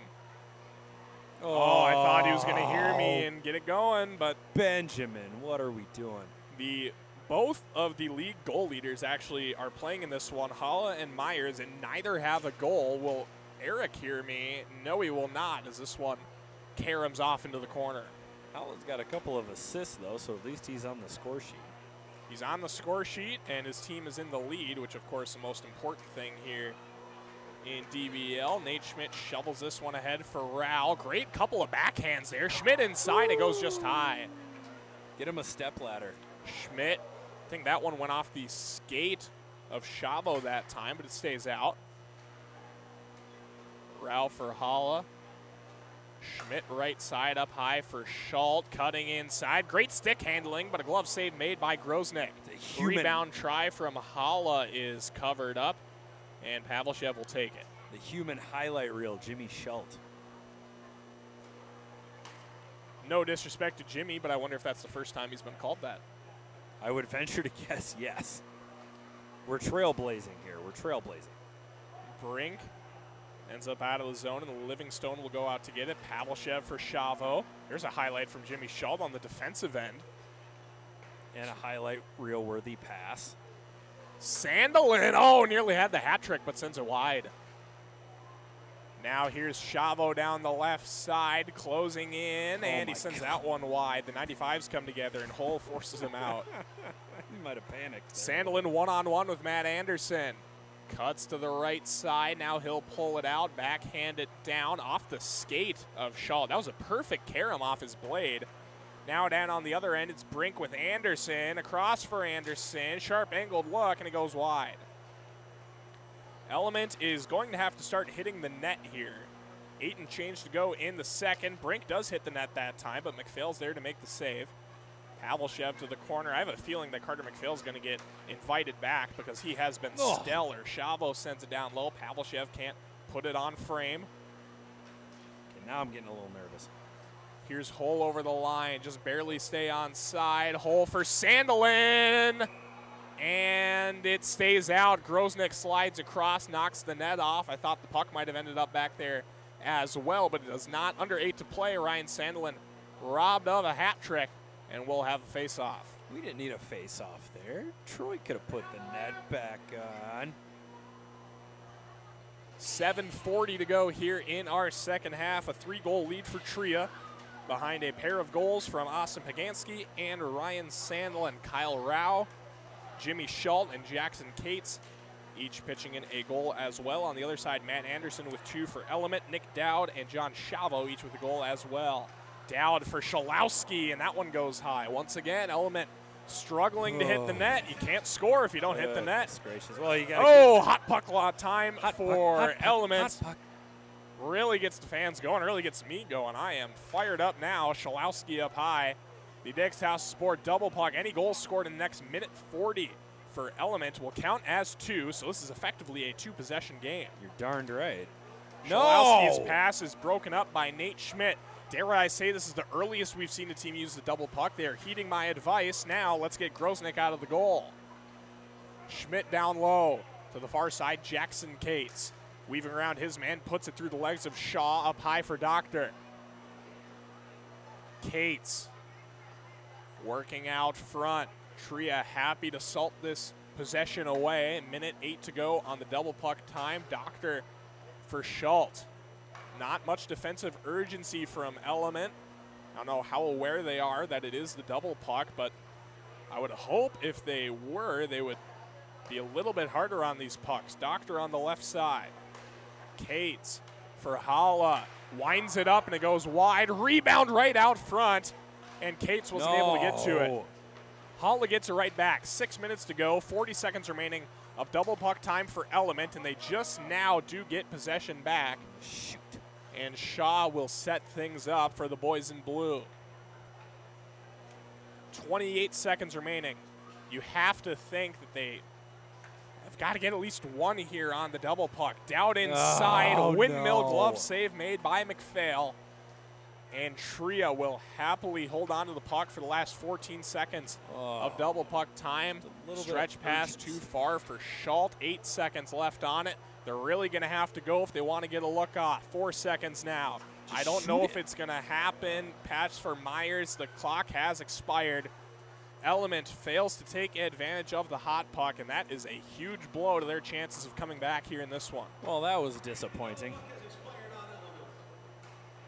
And that is big for Tria, I should say now. Huge here late in this one. They can hold on to that double puck, use it whenever they please. Myers deflects this one on frame, and McPhail shuts it down. Under 5 to play now. Time is slipping away for Element if they want to keep this dream season alive. Sandelin cutting inside. Boy, he's had a few tries to complete the hat trick now, but he's in the game MVP conversation. Pavlshev down the left side. I'm glad you said it, not me, or I'd get flamed on Twitter. Rao on the far side. They don't like Hermantown. Sandelin! Oh, save made by Grosnick. Now, don't get me wrong. There's no one cheering harder for Sandelin to finish it off than I am. But I wasn't going to be the one to point that out. Well, why wouldn't people like Hermantown? Livingstone down low. Don't poke the bear, Peter.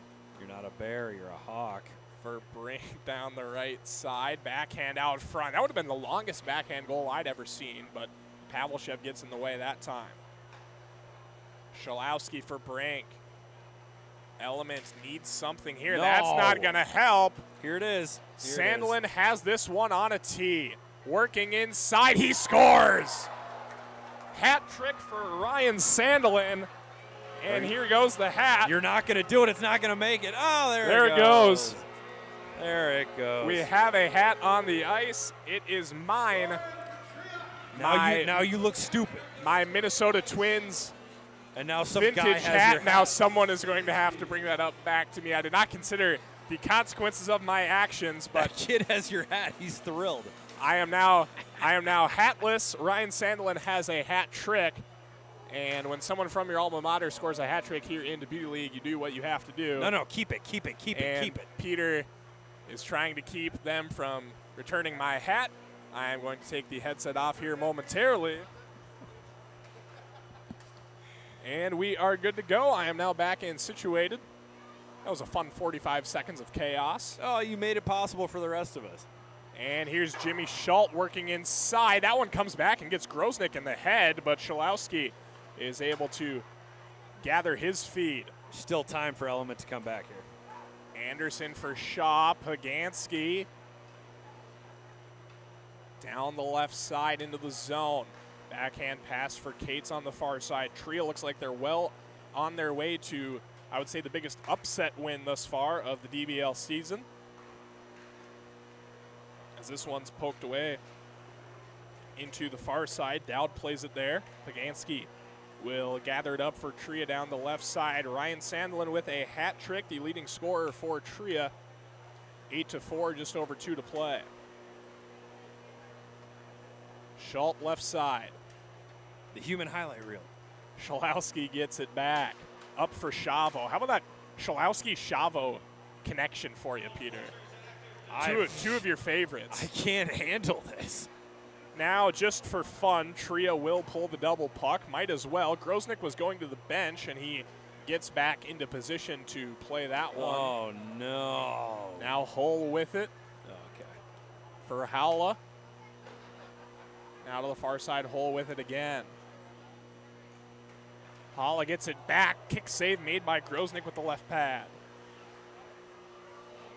Dowd into the corner, less than a minute and a half to play. Of course, we will have some form of stop time here late, so it's not entirely impossible for Element. We have seen some frantic comebacks here in Beauty League. The one that most notably comes to mind last year, Brock Faber led a team all the way back to an overtime win, the legend of Brock Faber. Now, as we have 1 minute remaining, Hull out front. Halla can't get an empty net goal. And here's Ben Myers down the left side, across for Chavo. Forehand try, save made, rebound. Nick Dowd, they score. There it is. Nick Dowd, his second of the game. Are we not playing stop time? And Are we not playing stop time? Running. Boy, I tell you what, there's an awful lot of time left. I feel like they could certainly stop the clock, but they're going to keep it going. And that will effectively make the comeback impossible. But for Nick Dowd in his 2024 DBL debut, it's the second of the game. This game officially doesn't count. Nate Schmidt tries on the empty net. It goes off the side of the cage. Schalowski stretch pass up ahead. Here's Shaw working inside. Myers scores!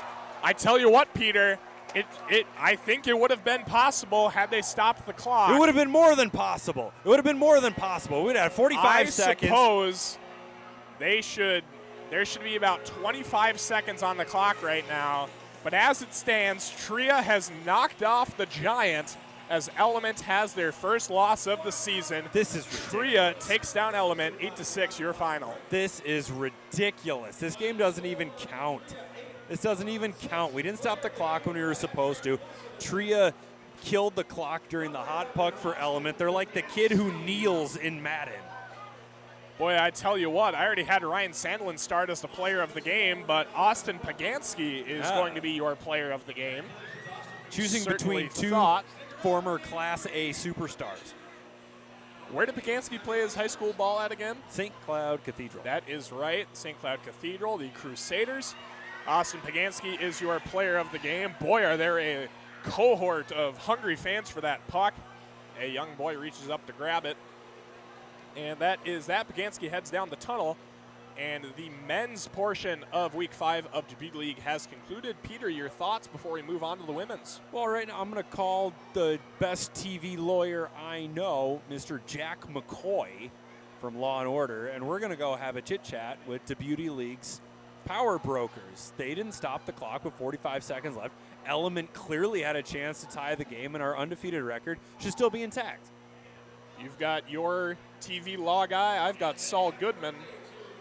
No, come on.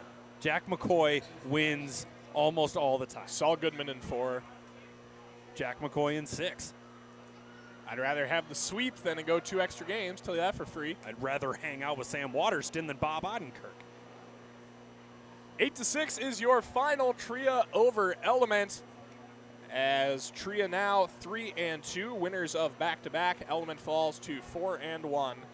And that is that. We are going to take a brief break. When we return, it is Tradition Mortgage and Tradition Capital. Here from Edina, you're watching the 2024 Dubuque League season.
And we welcome you back, Braemar Arena, Edina, Minnesota. It is our third game of our DBL tripleheader, and it is the newest entry in a storied rivalry between Tradition White and Tradition Maroon, Capital Bank against Mortgage.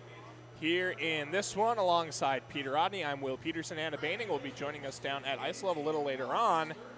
Peter, one game separates us from officially being over halfway done with the DBL season. That bums me out. Yeah, it has gone fast, but there is a whole host of new names here tonight in this one. Maroon looking to get a win, try to even out that season series mark a little bit. Who is one player you think is going to go off tonight? Well, if I'm choosing with my head, I think we'll see a big game out of Natalie Snodgrass tonight. She's hit a few posts over the last couple of weeks. If I'm thinking with my heart, I'm going to say Carly Humphrey, because Carly Humphrey was one of my favorite players during her high school career at Elk River. She'll be a freshman with the University of Minnesota this season. Always been a big Carly Humphrey fan. White starts off the game with only 3 skaters on the ice. I hope that is not an omen for how the rest of this night will play out. Burak takes it on the near side. Maroon is skating from right to left, obviously wearing maroon. White from left to right. Tradition Mortgage and Tradition Capital Bank here from Edina. Down the right wing side, Claire DeGeorge with it. Poked at there by Lauren Bench, one of the new goaltenders. In this one, we have 2 new goaltenders. Lauren Bench for Maroon, former University of Minnesota Golden Gopher, hailing from Eagan, Minnesota. Played her high school days at Eastview High School, Burnsville. And on the other side, Sydney Scovey spent 5 years at Breck. And then also spent some time at the University of Minnesota. Their paths did not quite cross as Bench came in the year immediately following Scobie. Here's a centering look out front. They score. Peyton Levis gets the scoring started for Tradition White. It is 1-0, just over a minute in. Wow, she was right on the doorstep there. Didn't face a whole lot of resistance from the defense. Peyton Levis, Rogers' finest, straight up I-94. 21 and a half to go. It's 1-0 in favor of Capital Bank. Puck has dropped. Rosenthal playing it for White. Up ahead, here's Levis down the left side into the zone with Bryant. Feeds it across for Rosenthal. Ooh. And a nice save made right there by Lauren Bench. Snodgrass down the left side. Your pick to click in this one. Drops it for Nightingale. Pick to click. I like that. That's across nice. the crease. I didn't come up with that. That's very stolen. Nightingale roofs this one up into the netting and evidently out of play, so we'll pause. Now, Bench is not ringing any bells for me. I got to be honest, I don't remember Lauren Bench. 5 years at Burnsville High School, 4-year starter there. Spent 6 years in NCAA, 4 years at Bemidji State, 2 at the U of M. Used her grad year as well as a COVID year of eligibility, and then spent 2022, 2023 in Sweden before coming back and signing in the PWHL, but did not appear in a game for Minnesota. Breakaway look for Bryant, and Bench makes that one look easy, blocking it away. Taking it into the corner now, and now bringing it up top. Pass down low, intercepted by Nightingale. Looks to work out of the zone. Turned over. Audrey Wethington inside. Forehand shot. Nice save made by Bench. Couple back-to-back nice saves from Bench after allowing that Peyton Levis goal. And she might have her feet a little more under her now. DeGeorge cuts to the right side. Backhand flip out in front. Steered away by Tristana Tatour. And I can't help but notice that her name is also spelled wrong on the back of that jersey. I do believe it's pronounced Tater. It is pronounced Tater, but they spelled it wrong. On the back, well, they spelled it wrong, but it's pronounced Tater. Ooh, big hit there as Breen was leveled by Audrey Wethington. Intentionally? And now slowed it. No, just a complete freak collision. One of them wasn't looking where they were skating. Good to see Breen, though, just hopping right back in the play. Yeah. Well, I saw Wellington skate away, and I thought there's no way that she would have intentionally hit somebody. George with it down low and now cleared out of the zone. Here's Buterak in on a breakaway. She scores. Claire Buterak gets her first DBL goal of the season. It's an answer for Maroon, and we're tied at 1 with 19 to play. Wow, how about that? We got a couple of goals here early on. Nice shot by Buterak. Tied up at 1. Here, 18:45 to play. We'll get a center ice face-off taken Somebody's got to take the draw. by Brooke Bryant, hopping in for White, one of our new players. She beats Liz Sheppers on the draw. So we are right back where we started. Just about 5 minutes into this one, Emily Zumwinkle will go to play. From behind her own net, past the near side for Bryant. She cuts back to the middle of the ice. Over the half line and now into the offensive zone. Long shot goes off the skate of Breen. Boy, she getting beat up here early in this one. She might need to sit the next couple of shifts out. Carly Humphrey down the left side for Levis on the backhand. That one rolled on her, stays on the ice, and Bench makes a right pad save. We are missing a few superstars tonight. Taylor Heise's not here. Maddie Wethington's not here either. A couple of mainstays on either team. Steck line from the point. Breen tips that one on. It goes just wide. Yeah, quite a few fresh faces. Both of our goaltenders as well. No Skylar Vetter, no Maddie Rooney, no Nicole Hensley. A couple of newbies here. Rosenthal over the line, drops it into the middle. Pulling it out is Audrey Wethington all the way up high. Now down to the right circle, Rosenthal. Her pass down low is played now to the right side. And up high, Flaherty, right circle, cutting inside, rolls off her stick. Audrey Wethington down from below the line. Flaherty, backhand flip to the far side. Rosenthal and Snodgrass come together there. Audrey Wethington behind, held in there by Steckline. Good puck battle for it there in the corner, under 17 to play from Braemar Arena. Now here's a chance down the right side. Brown cutting inside. Did she finish it? Oh, yes. There it is. Emily Brown with her third of the season. And it comes on the breakaway here. Maroon has the lead. It's 2-1. Not bad for a defender. Yeah, good hands, and yeah, just sneaks it underneath that left pad. Hard to tell from our angle if it went in or not. Evidently it did. And Maroon has the lead. It's 2-1. See if White has an answer here. Working inside. Save made by Bench, and she'll keep it alive to her right. Snodgrass with it. Bank pass on the far side. A bit too far. Braun will take it on her backhand. Weave it into her own end. Pressure from Sam Brose causes her to go behind her own net. Oh, now no. A stretch pass. How did this happen? Oh, 2-0. Audrey Wethington back and forth they go, and Audrey scores. What do you want Lauren Bench to do on that one? Audrey Wethington and Claire DeGeorge in on a 2-0. Somehow both of them get behind the Maroon defense, and Audrey Wethington finishes it off, hits her third of the season. We are tied back up at 2, under 16 to play. Oh, just a defensive breakdown. Whoop, there it is. Echoes through the speakers here at Braemar Arena. 15 and a half to play. We are knotted back up at 2. That song plays a critical role in a hockey movie. Can you tell me which hockey movie it is? I'm going to go Mighty Ducks. Which one? 2. Congratulations, you are correct. Wonderful. Down the right side, Tater across for Sheppers. Where's the puck? It stays out. Levis plays it from behind her goal. Sheppers would have been able to score if she'd simply tapped the puck and she tries to go to the backhand. Tater left circle. Brose to the right side. Backhands it across. Intercepted out front by Humphrey. She's bumped off the puck by Barine. Now up high for Tater. And played by DeGeorge. Now Tater turns it back over, and Brose has it up high. Humphrey and Sheppers into the corner. The 59s come together. Just about 14 and a half to play. Our final of 3 games here from Braemar. Tater, nice play through the legs into the slot. Zumwinkle will collect for White, and they'll possess. No Grace Zumwinkle either. Yeah, quite a few big names missing here this week in our women's game. DeGeorge over the line, threads nice it through pass. for Bryan and ran out of the room on the backhand.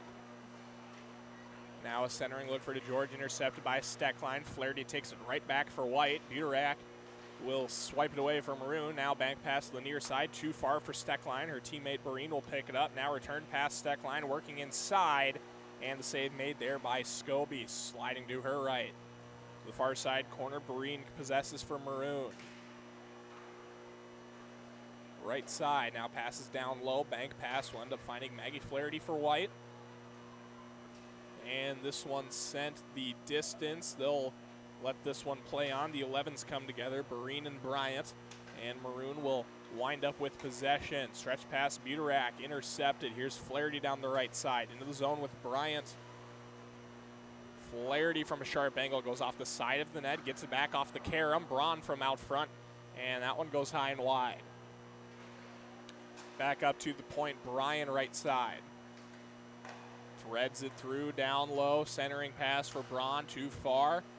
And she'll get it for Bryant back out in front. Shot save, rebound, somehow stays out. Oh, gosh. Boy, I thought that one went in. No, from a foot and a half away, I think we all thought it went in. Breen inside, centering pass, and Scobie's able to get across and make the sliding stop. Scobie. Bryant, stretch pass, tipped into the zone by Flaherty. She's got some space, tries to tuck, rolls off her stick. Puck flutters out to center. It's a foot race here between Levis and Nightingale. Levis will win this one. Send it up ahead, intercepted. Buterak, all kinds of space in front of her. Blocker save made there by Scobie. Rebound to the left corner. Nightingale across for Shepherd. She was tied up that time by Humphrey. Good stick work there by the former Elk River Zimmerman Elk. Thanks for throwing Zimmerman in there. Zimmerman, they need their love too. Yeah, all 11 of them. You know, our own Bjorn Frankie is from Zimmerman. No, he's No, he's Zimmerman's own, Zimmerman's finest. Is Zimmerman even a town? I thought it was just a township. I think it's a town. Or is it a village? Emily Zumwinkle left side, 5-hole score. Emily Zumwinkle with her first DBL goal of the season, and Capital pulls ahead here just about halfway through the first. It's 3-2. Wow, she's got a goal to go with a pair of assists. Nicely done. In on the 2-on-1 with Audrey Wethington, and Emily just decides to keep that one. Capital is back on top, 3-2. Emily Zumwinkle at the right point. Pressure there from Tater. Now bounces off her skate. Shepard's backhand pass. Snodgrass has to slow up to get it, but now she finds Tater out in front. Shot, save, rebound, score! Yeah. Tristana Tater with her first DBL goal of the season in her DBL debut. Under 11 to play. We are knotted back up at 3. Baked, mashed, or fried. She can do it however she wants. That's a joke about her name, which is Tater. We are tied up at 3, under 11 to play in this one between Maroon and White. Steckline on the far side. Working Snodgrass it around on the her assist. forehand. Yes, Snodgrass. Natalie Snodgrass picking up an assist on that one. Steckline over the line. Shot, save, rebound, backhand try. Bryant will take the rebound. Now Levis, little breakaway here, score! Peyton Levis, her second of the game. It is a snipe, bar down. 4-3 White. What a beauty from Peyton Levis. If there were a water bottle up there, it would have been popped. Firm wrist shot there. Right up underneath the bar, under 10 to play. White is back out in front, 4-3 your score. Steckline goes to play it in the near side corner.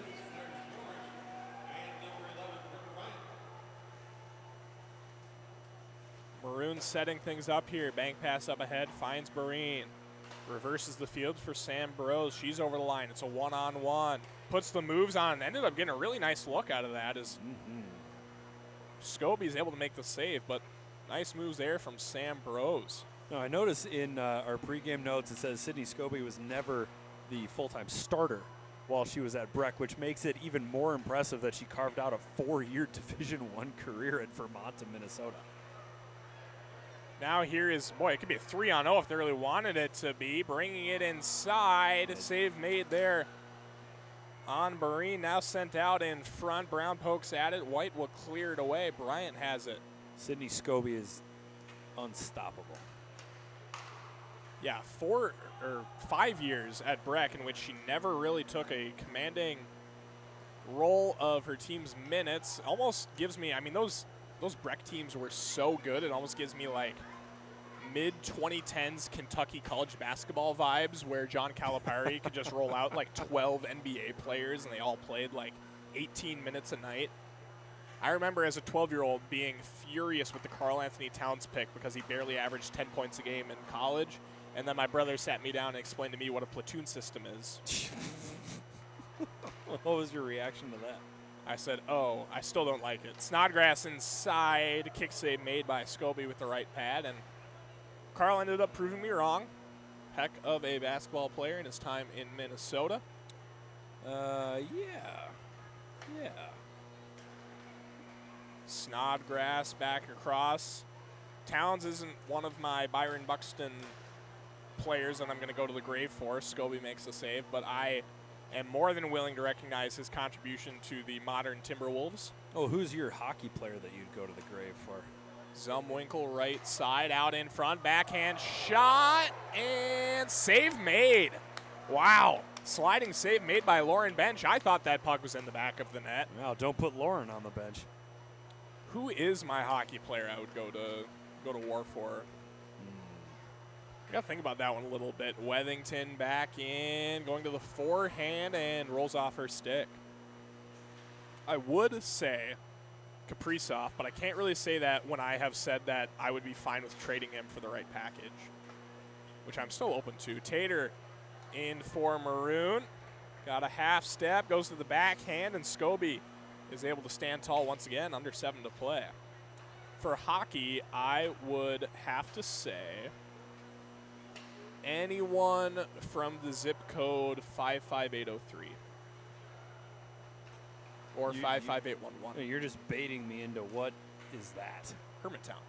Levis far corner for Flaherty, left side. Shot is deflected wide. Binder. Oh, Levis knocks it down for Rosenthal. You act surprised when I didn't just throw my hat for Ryan Sandler. I wouldn't say I was surprised. I was surprised that the hat made it to the ice. I don't know if I was surprised about the gesture of throwing it. I have impeccable hat throwing technique. I would not have thrown that if I didn't believe it was going to not make it. Yeah, I mean, you wouldn't want to, like, hit a kid in the front row with your hat.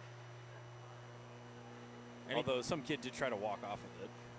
Did he really? Well, he didn't try to walk off with it, but he grabbed it. He walked over to his group of friends and started showing them the hat.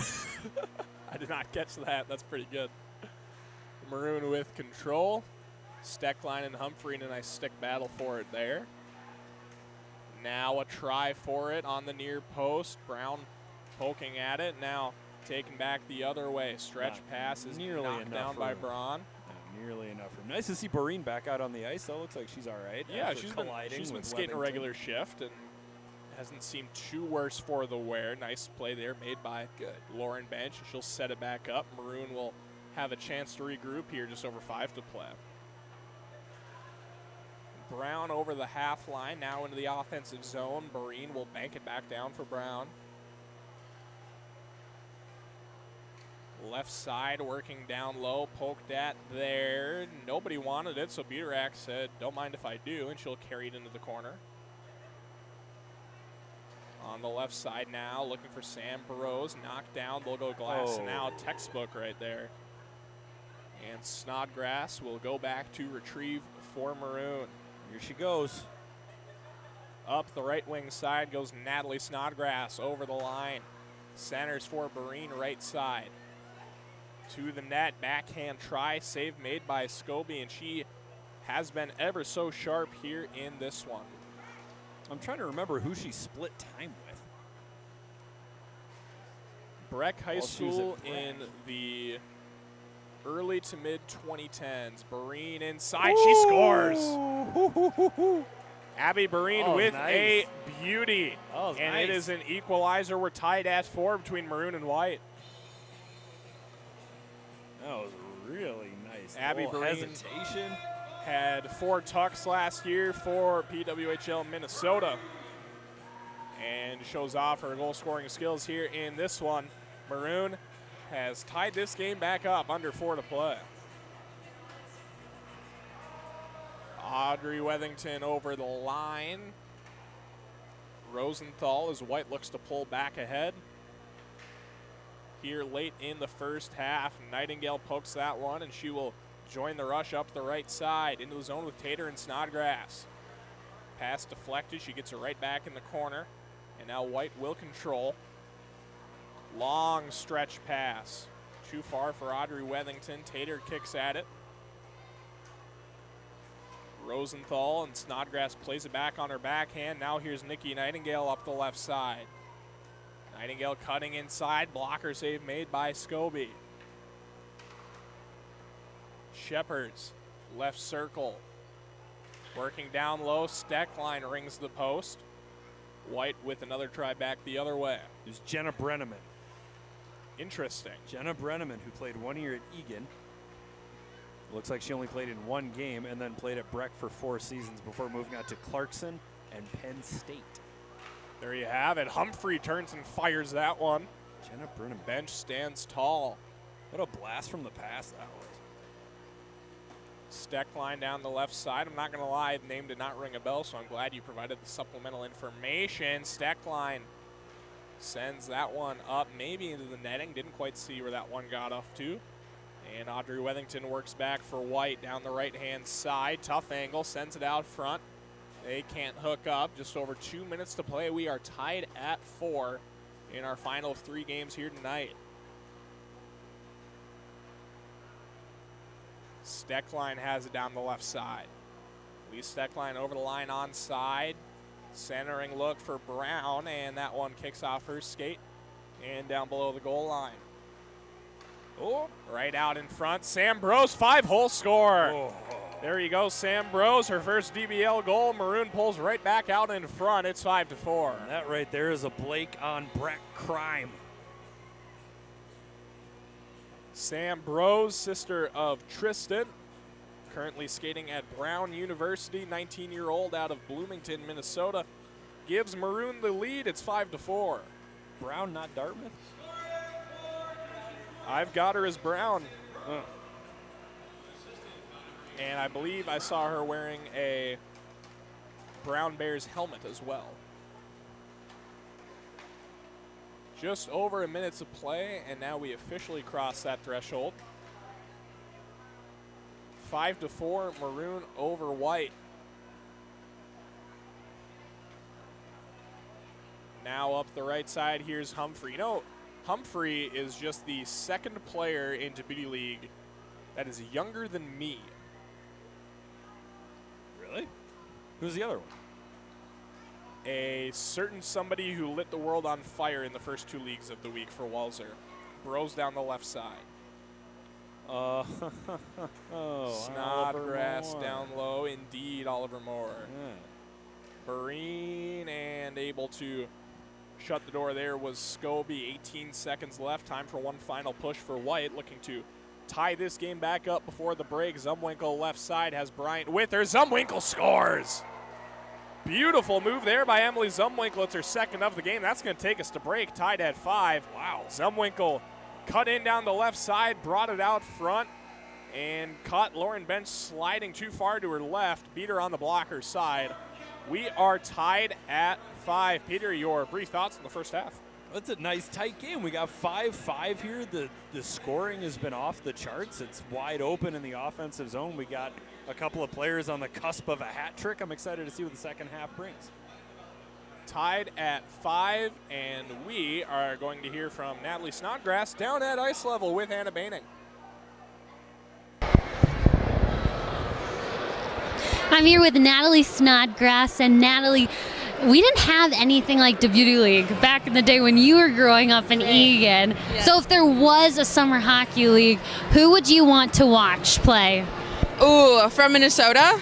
Sure, Minnesota. Ooh, I would love to honestly see my sister play. I think I got a lot of my aggressive tendencies from her, so honestly I would love to see how she would be in one of these leagues. But other than that, I love being here with the girls here tonight.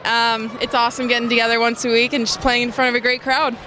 And does your sister still play hockey, or did she hang up the skates? She did hang them up. She's 6 years older than me, so she did her little pro stunt in Italy, but she's now in oral surgery residency, so she's kind of a baddie. Yeah, I would say. Well, Natalie, thank you. Good luck. Good luck in the second half. Thank you so much. We need some goals. Back up to you guys in the booth. Thank you, Anna. Good to hear from Natalie. Great work by Anna this week, and always now is a good time to remind you all that Tradition is a family of Minnesota-based companies working for good in our communities while connecting the dots for all of your land development, financial services, and home building needs. Learn more at traditionco.com. Well, moments away from the second half here between Tradition White and Tradition Maroon. It has been a good one thus far, tied up at 5, both teams still with use of their House of Sport double puck. Peter, what is going to be the key for separation for either of these sides? Defense. Whoever gets back on defense more consistently is going to limit the odd player rushes. And I mean, you could make the argument that, ooh, a little fake slash there, Natalie Snodgrass. And you could make the argument that could be the difference in any hockey game, but especially in 4-on-4 where offense dominates, the team that's willing to commit in the defensive zone should come out on top. Puck has dropped. We are underway for the second half. Maroon skating from right to left with Lauren Bench in goal. White skating from left to right with Sydney Scobie in goal. We're not switching sides, huh?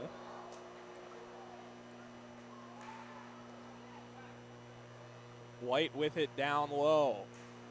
See who gets the first goal of this second half here. Emily Zumwinkle up at the line. Dumped back down, taken there by Rosenthal for Braun. Cuts her way to the near post, turns and fires from a sharp angle. That one goes directly across the goal line. Now Snodgrass jumps this pass. Her return feed is broken up there. Braun has it for White. Now Zumwinkle.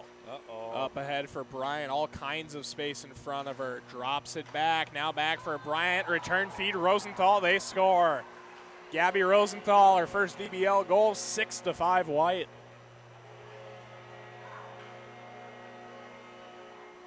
Three-on-one look right there, and Gabby Rosenthal had 21 tucks 2 seasons ago for Ohio State. Now a member of New York's PWHL team. Shirley will provide some upfront firepower for them, and she provides the firepower to get this second half going. 6-5 White. Yeah, we don't have official nicknames or colors for the PWHL teams yet. That will apparently be made available in mid-September, according to the league. Green down the right side. Her shot is swallowed up by Scobie. I'm looking forward to seeing the identities of their teams because, like it or not, it is definitely a little bit harder to get connected with a team that doesn't have a mascot or colors or anything to really rally around besides the players themselves. Oh, I agree with you. Wethington right circle. Humphrey's shot is deflected wide. Just under 21 to play here. White has the lead 6-5 behind Gabby Rosenthal's first of the DBL season. Tater working inside, fans on it. She'll wrap it around to the near side. Couldn't get that puck to lay down. She got a bobbling pass and then started rolling like a wheel. Just could not settle it flat on the ice. In the neutral zone, Maroon with control to the near side Steck line. Long stretch pass finds Tater all alone behind the defense. Inside, backhand score. Is that 2? Tristana Tater with her second of the night. Maroon an instant answer. Over 20 to play at 6-6. Oh, we've got 4 players with 2 goals apiece. 3? Tater, Levis, and Zumwinkle each with 2 apiece. So is your hat going to go flying again? Are any of these players Hermantown Hawks? No. Then the answer is no, Mr. Peter Odney. It is 6-6 with 19 and change to go in the second here from Braemar. Wait, you're from Hermantown? I know, it's kind of crazy. Most people don't know that. No Proctor Hermantown Mirage alums quite yet, but over the next couple of years, we could see a few. Flaherty working inside. Nice play there by Bench, taking away the angle and taking that one right in the chest. Bros up the left side, now poked away, and White will bring it back. Braun over the line with Bryant, 4-on-2, drops it for Zumwinkle, burying inside, backhand off the post. Oh, and now Sam's Maroon open. with numbers. She's open. Snodgrass and Bros, 2-on-0. Snodgrass, Bros, Snodgrass one time. Nice save made by Scobie, sliding back across. Couldn't fool her that time. Now Bryant over the line, working on Buterak. She'll end up pulling it out and find Rosenthal up at the blue line. Intercepted, Snodgrass. Now Rosenthal gets it back, 4-on-1. Bryant. Cross, broken up Snodgrass, and she will flip this one up into neutral ice. Sheppers will beat out Rosenthal momentarily. Now Rosenthal will be the first one there. Now Buterak right out front. Save made by Scobie. Oh, geez. Audrey Wethington back the other way. In all alone. Save made. It's loose right out in front. And another try here for Wethington. She scores. Well, fool her once, shame on you. Fool her twice. That's not going to happen. Audrey Wethington, it's her second of the game. White leads it 7-6. Yikes. That was a bit chaotic there. Bench seemed bamboozled by the puck bouncing right in front of her. I'm a little surprised that none of her teammates said feet. But 7-6 the score. Audrey Wethington now the fourth skater in the multiple goal column. Under 18 to play now. Steckline right side. Maroon in the O zone right out front. Sprawling out to cover this one is Scobie. Now, Peter, I have another long drive out ahead of me. Do you have any new recommendations for me to pass the time? Tip drill, Levis, and Bench is able to cover that one up. in terms of music, Whatever you think will get me through the drive. well, I'm a huge fan of the college football podcast Split Zone Duo, which is actually three people, Alex Kirshner, Richard Johnson, and Stephen Godfrey. Big fan of that. You got to pay for the good stuff, but they have some episodes that are available to the public for free. Right now I'm in the middle of an exciting podcast episode from Tim Dillon, the comedian. Always a favorite of mine. It's one deflected out, and Bench will cover. Nothing hockey-wise. Nothing hockey-wise. Jeff Merrick is no longer with, I think it's Sportsnet. Yep. Yeah, so 32 Thoughts with Jeff Merrick and Elliot Friedman no longer exists. And they haven't published any new episodes. And if it's just Elliot Friedman, I don't know if I'll be tuning in. Well, good to know. Yeah, I just gave you a whole big nothing burger there. No, I do appreciate the college football tip. I'm getting more and more into it. Flaherty's shot is muscled away by Bench, and that is probably what the majority of tomorrow will be for me after I unpack and get situated. Probably going to toss on the College Football 25 video game. It has been some time since I got to dive into my dynasty. Zumwinkle working inside. No, and Hattie. no goal there. She'll pull for Flaherty, and her puck will flutter just past the blocker side of Bench. No, the college football game has got me very excited for the upcoming season. I am fully prepared for the Gophers to disappoint me. Snodgrass's clap bomb is knocked down by Scobie. It depends on what you think the ceiling is for the Gophers. Yeah, I never really go in with any crazy expectations, and somehow I'm still always disappointed. I would love just like an 8-win season, Bros over the line. I've seen some optimists on Twitter saying they could do it. I've seen some saying 9-3. I personally don't really see it. The roster doesn't do a lot for me outside of Darius Taylor. couple of guys on defense are pretty solid. Bryant to the far side, drop pass back. George, she scores. DeGeorge with a beautiful goal. Claire DeGeorge Her in second? her first DBL goal. It's her first game here in Beauty League this season, and it is a 2-goal lead for White, 8-6. Was that 2 for? That's not 2 for DeGeorge. Okay, I couldn't tell if you'd make your tally mark right after the shot or not. Nope, that is her first. Levis, Wethington, and Zumwinkle each with a pair for White. Rosenthal and DeGeorge with 1 apiece. And it is a 2-goal lead for White, but do not forget both teams still have use of the Dick's House of Sport double puck, so could definitely be a factor as we head down the stretch. It better be a factor. Bryant down the right side. Good work by Snodgrass there on the back check. Now taken up high, Braun left side, down low, one time for DeGeorge, and that one goes just wide. Almost had her second, but can't quite get it on net. Now down the other way, here's Buterak. Blocker save made by Scobie. Shepard's up high. Turns for Steckline down the left. She wraps it all the way around. Not sure what the intent was there, but she'll pull it out. Don't question Lee Steckline. Leaves it for Nightingale, yes. If there's one person you don't want to question on her thoughts with the puck, Lee Steckline is definitely that person. Sure-headed as always, very high hockey IQ, knows what to do with it. Nightingale will take this one in the corner. Now here's Levis. Stick check from Barine. Levis backhand try. Save made by Bench. Taken on the near side by Shepherds is Maroon. Sets back up, looking to get back into this one. Under 13 to play, down by 2. Right into the glove. Scobie makes that save. Steckline getting down low to play that one. Stretch pass for Zumwinkle too far. Barine will go to play this one for Maroon.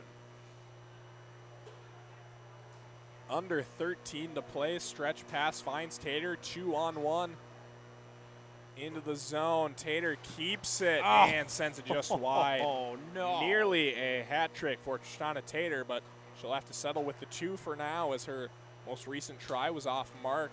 Somebody's Now got to down get a low hat trick. here is Barine, and she pokes at it, but Scobie has been good all night, and she says no. Barine with it at center. Stolen away by Tater again. Now Barine over the line down the right side, cutting in. Brown shot, save, rebound, sits loose. White with control. Sam Bros with it now near her own bench. Tater and Barine into the zone. Tater shot, glove save made by Scobie. She sweeps it off to her left, and Rosenthal will take it from there. Flaherty, left side, Wethington back, save made bench, rebound sits loose out front. Rosenthal will take it for White, out for Wethington. Extra pass, they score. There it is. White now with a 3-goal lead. They're in danger of running away with this thing as it's cleaned up out in front by Maggie Flaherty, her 6th of the season, and it is 9-6. It'd be double puck time here for Mortgage. Definitely something to think about. Mortgage down by 3 now, 11 minutes to play. In this one, neither side has used it, so a good tool as well for White to try to protect their lead. Maybe they'll pull that if there's a empty net situation towards the end. Shepard's with it. Cutting down the right side, save made by Scobie. Oh! That one played with a high stick by Buterak. DeGeorge will settle it back down. Bryant full head of steam up the right side. Cuts into the slot. Backhand try goes wide. Had everything but the finish on that one. And now Maroon back 2-on-1. Nightingale slides it across. Gets it back. Shot. Score! Oh, they got the double puck to go. Big time there for Maroon. It's a double puck goal for Nikki Nightingale's first of the season. And it's 9-8. Might be a little bit of an embellishment there, but we'll take it. It makes it 9-8. And now the clock stops. Why is the clock stop? Double puck. Did it do that during the men's games? It didn't, but they were really loosey-goosey about enforcing it, remember, down the stretch. Element, I agree, it has a little bit of gripe. I still don't think they would have come back to win, but there was at least a sliver of opportunity. Buterak cutting in, can't get back-to-back double puck goals. Escobe is able to stay with that one. Under 10 to play now. Minute 34 remaining on the Dick's House of Sport double puck. Is loosey-goosey... Goal scored there by Levis, and it's a hat trick. Oh, there we go. For Peyton Levis. And it is back to a 2-goal game, 10-8, White lead. Now, is loosey-goosey a term just because loose rhymes with goose, or geese well known for not being super organized? Have to think it is the rhyme. Okay, because I think geese are pretty organized. For sure, they have very intricate nests. Tater left side sends it across. Ooh, little contact there in the blue paint. See if there's any retribution down on the other end. Brian up ahead finds Braun, sprung down the right side, cut out in front. And that one is left at the near post. Bryant with another try at it there. Steckline will clean it up in the corner. 9:10 to play, 54 seconds on the Dick's House of Sport double puck. Backhand out in front. We have a tie game, folks. It is a double puck goal. 10-10 your score, 9:02 to play. How about that?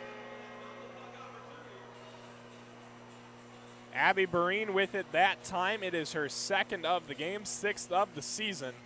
Counted as 2, 10-10, 9:02 to play, and still 46 seconds left on the Dick's House of Sport double puck for Maroon. Now, if Capital can keep it tied or even go up by 1, they might score here. They still have their double puck. Flaherty for Zumwinkle, right side, sends this one on. Stick save made by Bench. She steers it into the near side corner.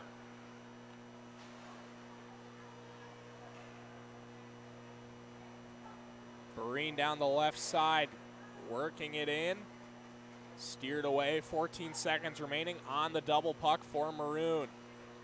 Brown with the try that time. White able to get the clear. Wethington feeds it into the middle. And here we go for Flaherty. Back Wethington. She fights her way and she scores. Hat trick for Audrey Wethington. And White with another instant answer. It's 11-10. Yeah, now we're out of the double puck area. 11-10, 8 minutes and counting to go.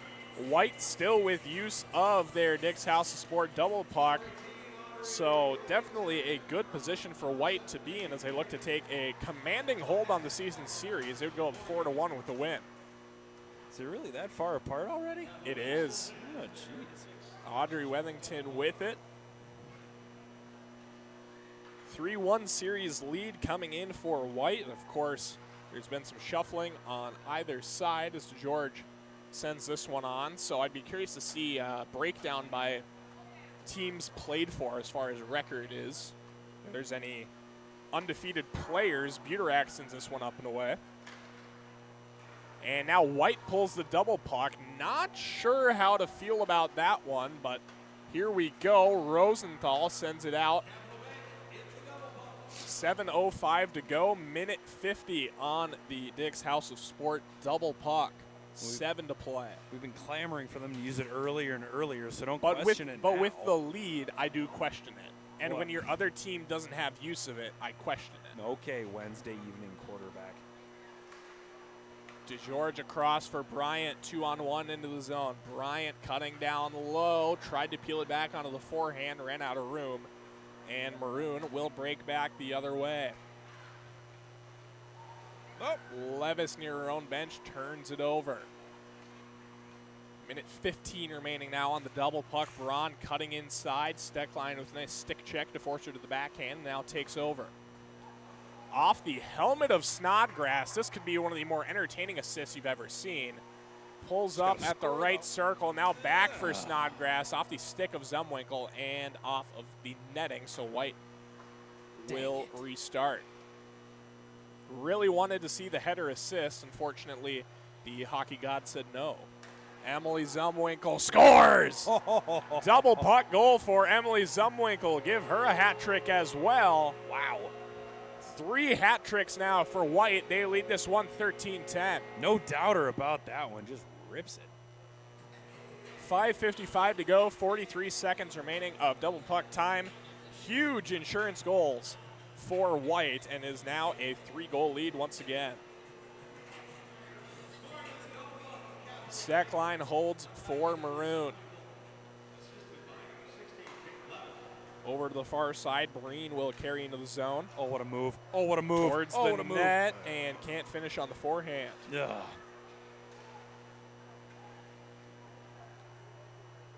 23 seconds remaining on the double puck. White with it down the left side. Flaherty looking to wrap it around now into the corner for Braun. Her shot is saved there by Lauren Bench with the left shoulder. 2-on-0 as they sneak behind the defense. Snodgrass and Breen. Breen will keep it and score. Nice. Nice. Abby Breen, the first hat trick for anyone on the Maroon side. And it's back to a 2-goal game, 5:12 to play. Well, nice play there by Maureen. She catches it on the backhand, but she wasn't ready to pass it back to Snodgrass. She fakes it, lets Scobie throw the stick out, beats her short side. Abby Breen now up to 7 goals on the season. Has to be contending for the league lead. The league leaders, unfortunately, did not participate tonight, so I do not have their numbers right on hand. But for next week, we expect to see her enter at least the conversation for top goal scorers here in Beauty League. Audrey Wethington will pull this one out. Under 5 to play. Neither side has the double puck now. Both sides have used it. Oh my gosh, Beautiful what a through pass. pass. Sheppers scores! Put that one on the highlight reel. Liz Sheppers finishes it off on the backhand off of a perfect stretch pass there. It's 13-12. I want to watch that. Oh, we're not going to get to see the pass. That's okay. We're going to watch Liz Sheppers go top. Nope. Could not have placed that one more perfectly. Top corner blocker side up on Sydney Scobie. 13-12, White over Maroon. Sheppers, stick save made by Scobie. Rebound to the near corner. Under 4 now, Nightingale with the try. Wethington will take the rebound in the far side corner. It's like the wave is getting started down below us. I'm sure all remaining fans here will be thrilled about that prospect. Will do the wave. I'm not a wave guy. Are you a wave guy, Peter? No, I'm not a wave guy. Nothing. Wow. There is a jersey. Teddy Bridgewater, Minnesota Vikings. I need to speak to that child and ask him if he even remembers who Teddy Bridgewater is, because he looks about 8 years old. Incredible. I'm going to tell you a fun story. I went to that game where Blair Walsh missed the kick. My buddies and I got tickets up in the nosebleeds at TCF Bank Stadium, and we convinced my friend Joe to buy a jersey at the game. We were all wearing jerseys, except for Joe. Convinced him to buy one. He bought a Bridgewater jersey. Incredible. And now it's useless. I also own a Teddy Bridgewater jersey. Why? But I was about 11 years old in the peak of Teddy Two Gloves, so I think it can be excused. I also have a Teddy Bridgewater signed football. Snodgrass down the right side, shot, save, rebound, gets it back, and she was looking for Sam Burrows out front. It's deflected away. Did you have a choice in whose jersey you got? I wanted Teddy Bridgewater. He was our quarterback. Yeah. And he was actually pretty dang good before he tore his ACL, if we're being real. Zumwinkle gets it back and sends it wide. He was like, he didn't lose you games. Are you sure he didn't? He didn't lose you games. He didn't turn the ball over. Bros down the left side. Snodgrass rings the iron. Teddy Bridgewater was the quintessential game manager. Snodgrass roofs this one. Bros gets it back. 2:10 to play. He looked like a magician. Sheppers out front. Scores! There it is. We are tied. Liz Sheppers, her second of the game. And we are knotted up at unlucky number 13. Clock will stop as we enter the final 2 minutes of play. I have a feeling we're going to be treated to overtime. tonight. Our producer Justin's favorite word, overtime. Sheppers and Bros. Let's see if they can't get things settled before that. Under 2 to play now. 110 ticks of the Braemar Arena clock separating us from a 3-puck shootout to settle things here between white and maroon. I just got that feeling. Braun over the line. I think we'll get at least one more goal before things wrap up here. 92 seconds now. Barine near side. Over for Sam Bros. I don't know if we're going to see another goal. Sheppers, they would have been offside, so she will keep it in the neutral zone. Bros with it. Back for Sheppers. I'm curious if these refs get paid a full rate for these games. Because, boy, what a gig. Snodgrass in with Barine. Snodgrass scores! Maroon has come all the way back. They lead it 14-13, 68 seconds to go. I told you there was going to be another goal. Natalie Snodgrass, one of the very few skaters without a goal in this one, and she picked the right time to get her first. 14-13 Maroon, and they have come all the way back. She also seemed relieved after that puck crossed the line. She's finally on the board. 14-13, 1:05 to go. We will keep an eye on Sydney Scobie in the white goal. 1 minute now to go as Maroon has it. Did you know that a Scobie is also a starter to make your own kombucha? I did not know that. Wethington cuts to the right side. Scobie to the bench. Centers out front. They score. Tied up at 14. Perfect tip right there out in front. It was Peyton Levis. It's her 4th of the game. 2 touchdowns apiece. 2 touchdowns apiece. And the game-time goal coming from the one player's name that my computer never accepts. Peyton Levis knots us back up. 35 seconds to go. Let's see if we get one more. Tater sends this one. 6 save made. Scobie. Nightingale into the corner.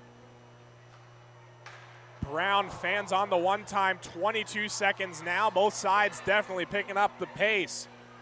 DeGeorge over the line. Drops it for Audrey Wethington. Fans on the shot. Rebound swept away by Buterak. 2-on-1 back the other way.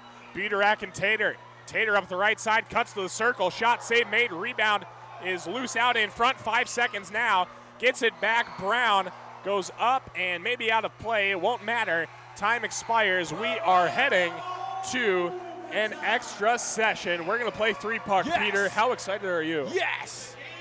Yes! I'm as excited as that kid shaking the glass. I swear if you break that glass, I will be so mad at you. The kid. fans are loving it. Yes. We will have a brief rest here before a, for lack of a better word, bonkers 3-on-3 shootout period, or I shouldn't say 3-on-3. It is basically score until you get 3 goals. Yes. Is the bottom line. Player will go out. If they score, great. Come back to the bench. New skater goes out. If they don't, they've got to bring the puck back to the blue line, head to their bench, and then they will have a teammate replace them. First team to score all 3 of their pucks wins. Scobie in goal for white, bench in goal for maroon. Peter, I'm curious which way you're going to lean in this one. Which side maybe has a little more skill? I trust both these goaltenders, I would say, pretty boy. equally. I think white has a little bit more scoring touch. See, I think I'd go the opposite direction. Really? Abby Barine, Natalie Snodgrass, and I think Tristana Tater. I would counter with, I think Levis, Emily Zumwinkle, Audrey Wethington is as good as of a 1-2-3 as you're going to find. You can be wrong. I'll let you be wrong. That's fine. Okay. That's Well, fine. we're going to find out. I have more or less backed white. Peter has more or less packed maroon. And there might be some bragging rights here. We are ready to go. It's going to be Abby Barine and Lee Steckline to lead things off here. Barine or check that actually, that's Brooke Bryant for white. We are underway.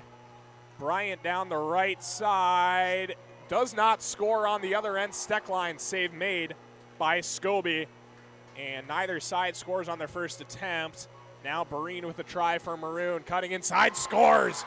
Emily Zumwinkle on the other end. Nope. Does not. Denied by bench. It's a 1-0 lead for Maroon. Sheppers, 5-hole score. Zumwinkle returns the puck, 2-0 lead. Now Flaherty for White. Oh. Backhand save made. Are they going to go 3 in a row? Sam Bros for the win. Save made right into by the paddle. Scobie. Now here's Braun for White to the backhand. Denied by bench. Buterak, chance to win it for Maroon. She does! Yes! Claire Buterak, walk-off winner for Yes! Maroon. And they take this game 15-14. What a finish to a great night of hockey here in Edina. It could be an overtime game winner in a section final, or it can be a whatever we're calling this overtime session in Deputy League. Claire Buterak delivers again.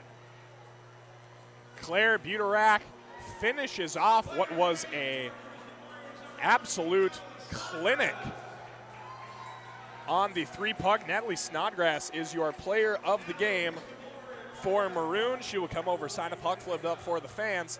15-14 is your final. Maroon over White. A great game to cap off week 5 of Deputy League.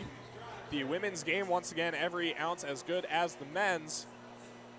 But earlier we saw Element fall for the first time. And we saw Walser get back in the win column, and now Maroon finishes things off with a win. Peter, your final thoughts as we get ready to head out the door?